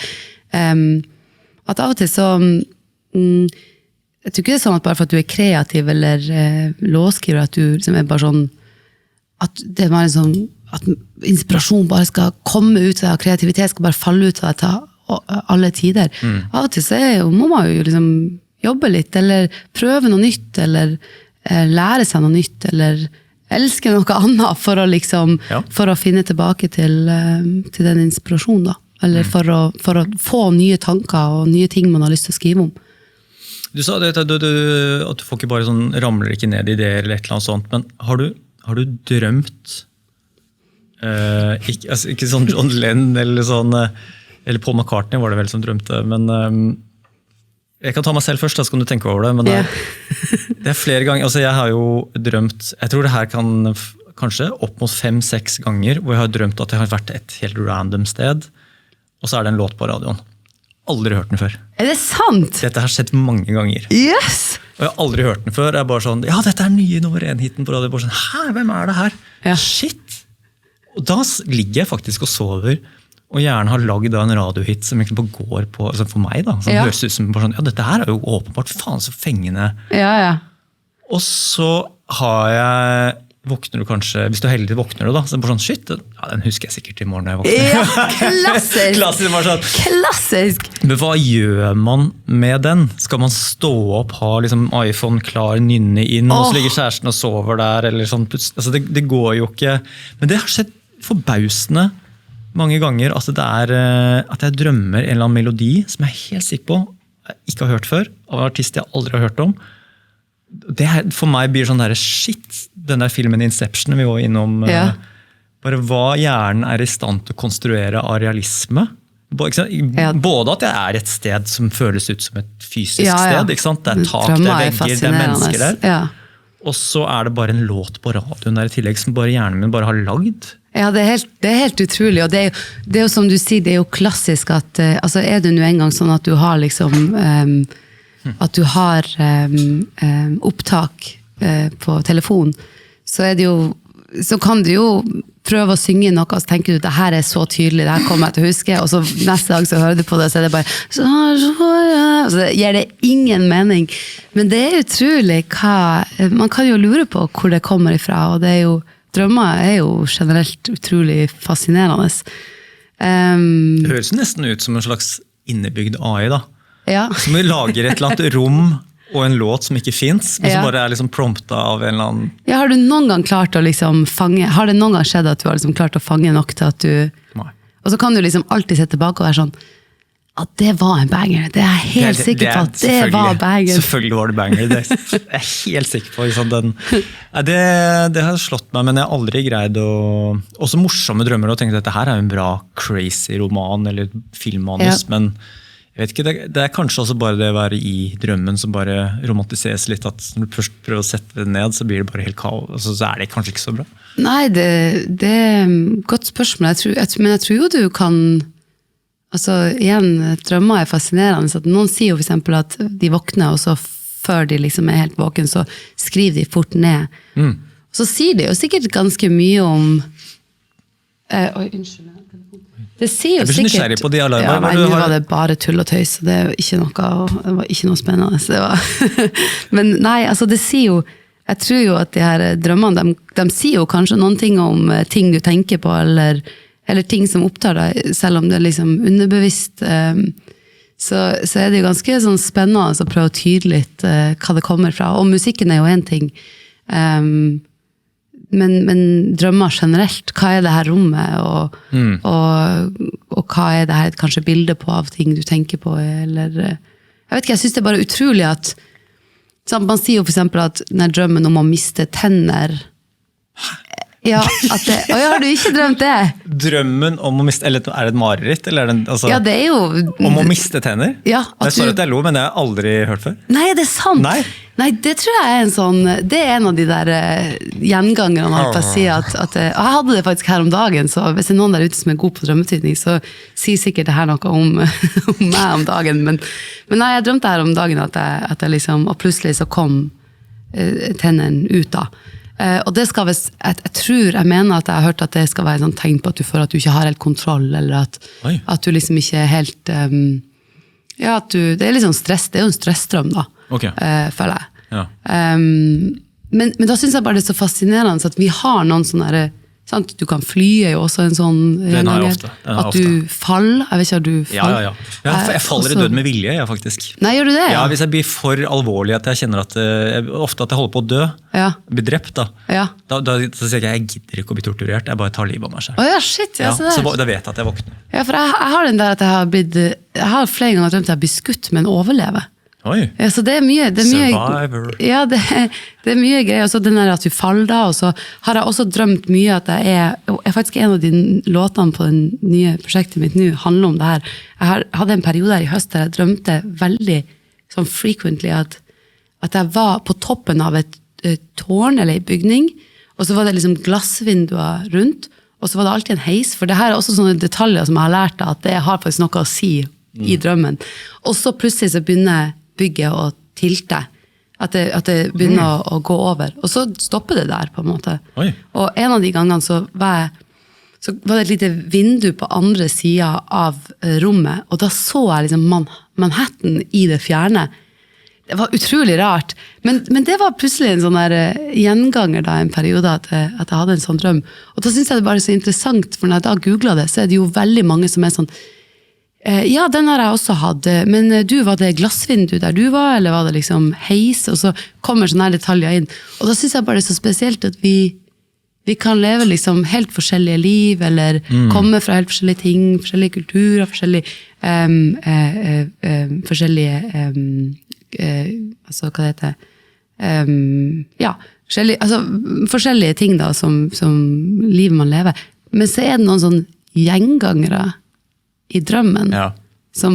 Jeg blir fascinert over det der. Ja, det litt spesielt. Men hvorfor drømmer vi? Også et sånt spørsmål jeg synes er artig. Hvis det noen drømmetydere, altså noen seriøse drømmetydere ute, jeg har tenkt lenge på at det var gøy å møte noen som kan noe om det, og så hvis du kommer på den her og forklare, jeg superåpen for det greiene der, og det der fellesnevnerne synes jeg er veldig pussig. Ja, sant. Hvor kommer det fra, liksom? Jeg føler det mer legit enn astrologi, på en måte. Det ligger et eller annet sted mellom vitenskap og astrologi. Ja, og så har jeg lurt på, ok, hvis du, la oss si sånn som meg da, eller la oss si du vokser opp et sted der det ikke masse høye bygninger. Vil du fortsatt drømt om høye bygninger da? Hva drømte steinalderfolken om? Kanskje var det sånne tenner og sånne type ting da. Ja. Fordi at det jo ganske, du trenger jo på en måte, liksom, kanskje det er der det kommer fra, da, at du liksom trenger tennene for å overleve, eller jeg vet ikke. Elon Musk sa en veldig morsom ting at hvor ofte det du drømmer om at du på en datamaskin eller på en iPhone? Tenk deg hvor mye tid vi bruker på det hver eneste dag. Jeg drømmer aldri at jeg på iPhone eller datamaskin. Det skjer ikke at det liksom, det ganske spesielt. Hvorfor gjør vi ikke det? Nei, jeg vet ikke. Du må få en drømmetyder hit. Ja, fader. Jeg kan vi kan ta plantene først, og så drømmetyderen kan sitte i hjørnet der. Så kanskje du skal begynne å tenke på podcast? Kanskje det som blir din greie? Sånn. Ja, kanskje det. Jeg ferdig med... Men det var jo en annen ting, jeg hadde masse løse tråder her. Hvilken skal jeg ta først da? Altså, jeg hadde Kygo og Justin Timberlake. Fordi jo, vi snakket jo Oslo Spektrum. Jo, ok, nå her kommer det masse bra. Ja. Holder det fast, folkens. For det jeg hadde tenkt å spørre om for cirka 3,5 timer siden, var jo det der med å liksom bare bli svett på ryggen og spille piano for en person i rommet, til å synge foran hele Oslo Spektrum, opptre. Så sier du, jeg kommer bare inn i den her bobla-zonen. Alle artister sier det samme. Jeg har aldri stått på scenen og sunget, så jeg aner jo ikke. Men det ene jo den, om du kunne tatt oss gjennom liksom konsertdagen, det litt sånn som en slags Champions League-finale for en fotballspiller, som det et rituale? Du kliskvalm, nervøs? Du rolig? Hva forberedelsene? Og så når du kommer opp på scenen, så bare forsvinner det automatisk? Altså går det an å beskrive det den dagen? Ja, der var faktisk Spektrum kanskje litt annerledes på et vis, fordi jeg tror at vi hadde altså igjen tilbake til det her med altså, det er jo ofte sånn at på starten av en sommer eller på starten av en turné så kjenner du fortsatt at det liksom det sitter ikke helt i ryggmargen ennå. Ja. Mens på slutten av en sommer eller slutten av en turné, så er det jo gjerne sånn at uansett hva situasjonen er den dagen, så går du ut, og så er det en så del av deg. Da. Og det er veldig deilig når man kommer dit. Og det var jo kanskje litt det som skjedde med Spektrum, at jeg kjente at for det første så er det jo helt utrolig at det liksom så mye folk kommet langveis fra og er der på grunn av den musikken da. Og at det i utgangspunktet er jo en helt spesiell ting som skaper veldig sånn følelse av at ja, at det at du på en måte går jo ut med en sånn viten om at vi alle er jo her for at vi har lyst til at det skal bli en hyggelig greie. Og det hjelper ganske mye at det er ofte i de situasjonene. Jeg merker at jeg ofte blir veldig nervøs hvis det enten er en følelse av at det er veldig formelt. Jeg blir veldig stresset av sånn utrolig sånn formelle settinger. Da tenker jeg, herregud, begynner jeg å tulle med noe nå, eller glemme noe tekst, så føles det mye mer sånn, du kan ikke bare spøke det bort, for det er veldig sånn formell setting. Altså bryllup? Ja, for eksempel. Sånn litt høytidlig. Og så blir jeg veldig rørt i bryllup også, det er jo, men sånn bryllup er en ting da, også, eller for eksempel hvis det er en veldig sånn høytidlig setting. Ja. Hallo! Nå kommer plasseskapet inn her. Har vi det travelt? Ja, vi skal... Hvor skal dere nå? Hæ? Vi skal være klokka 1. Okay, ja. Hvor skal det være klokka 1 da? Jeg tenkte bare sånn, skal dere til TV2, så kan jeg si så. Da kan jeg si helt bare sånn, TV2 kan vente altså. Ok, vi kan begynne å runde av da. Hvor mye tid har vi? 5 minutter kanskje? 5 minutter? Ja. Vi greier det. Ja. Hva sier du? 5 minutter? Ja. Nei, ok, 5 minutter, kjapt Spektrum, ok, det var veldig gøy nei, jeg blir veldig nervøs bottom line, jeg blir nervøs men det er også en sånn fokus som er bare det er akkurat som du går inn i en sånn du blir nervøs, men det er veldig sånn fokusert, sånn en time for show det er litt sånn da klarer jeg ikke å holde så veldig mange sånn lange, normale samtaler og så er det jo liksom det at man kjenner at når man kommer ut, så er det litt sånn at selv om jeg kan være kjempenervøs, så er det ofte sånn at i løpet av de første 30 sekunder av låta, så kjenner jeg bare sånn, ok, her er vi. Og som sagt, med et sånn mål i livet om å prøve å være så mye til stede i øyeblikk som mulig, så er det liksom, det er bare et eller annet som skjer på scenen som gjør at alt annet, ja, for dem som kanskje driver med yoga, kan du kanskje kjenne på det samme, at de sier, legg følelsene ut for rommet, og så tenker du, i dag blir det umulig å gjøre det, og så kommer du i gang, og så er det som teknikk, og så er det plutselig, så har du bare glemt alt annet, og sånn er det litt med scenen også, at det er veldig sånn, det er veldig tilstedeværelse i øyeblikket. Er du på yogabagen også? Meditering, det har vi ikke snakket om. Nei, jeg er glad i yoga, og også har funnet boksing i år, som er 2 veldig forskjellige ting, men som faktisk ironisk nok er jo sånn, begge de 2 tingene er også ganske sånn teknisk, at jeg opplever at når du kommer inn der, så må du på en måte, du må henge med på det som skjer, og derfor så blir det veldig sånn fin pusterom da. Sa du boksing? Ja. Altså med boksene, ikke bokspust? Altså med nei, boksing, ja. Fett da. Ja, så det er jo... Så kampsport?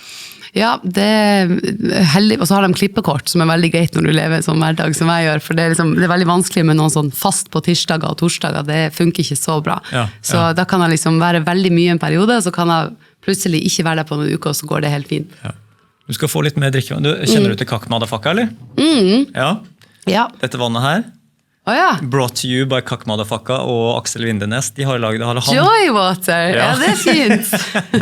Apropos, jeg måtte bare, siden du skal få en til før du drar herfra. Så. Men det er ok, her var det mange bra cliffhangere da, hvis du har lyst til å plukke opp tråden på et eller annet tidspunkt. Ja, kommer tilbake, og så kommer jeg tilbake for plante, og så kommer jeg Det må tilbake vi for få til. drømme. Du er hjertelig velkommen tilbake når Tusen som takk. helst. Da. Så er det hyggelig som at det er, i stedet for at vi prater oss sånn at vi føler at nå har vi holdt på for lenge, så blir vi avbrutt. Det er et bra sluttpunkt, synes jeg. Ja. Og vi har jo snakket sånn cirka 15 sekunder om det nye albumet ditt, men det må folk gå inn og høre på. Ja, det kan vi prate mer om neste gang. Det kan vi gjøre. Ja. Ja, veldig hyggelig å bli kjent med deg. Ja, veldig hyggelig å være her. Så Tusen takk. håper du kommer over nervøsiteten litt etter hvert. Ja, absolutt. Ja, det var godt å høre, da blir jeg glad. Ok, skal vi si noe kjempesmart filosofisk på tampen her, eller? Noe sånn, Herregud, ja, hva skal det være da? noe slam poetry? Jeg føler at du kanskje, you've got this. Oi, var det? Du ser rett bort på bokhylla. Kan hjelpe meg Dag O. Hesten, kan han hjelpe meg her? Er det noe sånn? Nei, kanskje jeg tror vi skal faktisk bare lande med begge beina og ikke gå for den. Plutselig så går vi på sånn Paradise Hotel-smell her. Ja, skikkelig sånn, helt på tampen, så kom det et eller annet. Og alle bare sånn, det var så bra helt frem til siste sekund. Du er veldig hyggelig å bli kjent med plantelivet ditt og ditt indre artistliv. Ja, tusen takk for praten. Ja, så får du lykke til på Frogner etterpå, og så ses vi. Vi ses. Og så må vi selvfølgelig ta sponsoren på tampen her. Det er jo som alltid Folio, banktjenesten, som for deg som driver en liten bedrift. Kanskje bruker du fiken, kan koble de opp mot hverandre. Jeg bruker Folio selv, elsker det. Superenkelt og veldig bra. Så sjekk ut Folio nettbank. Og så selvfølgelig Comfyballs, verdens diggeste boksershorts. Bruk Wolfgang 15, promokode, inn på comfyballs.no. Masse kule høsting der inne nå. Takk for nå.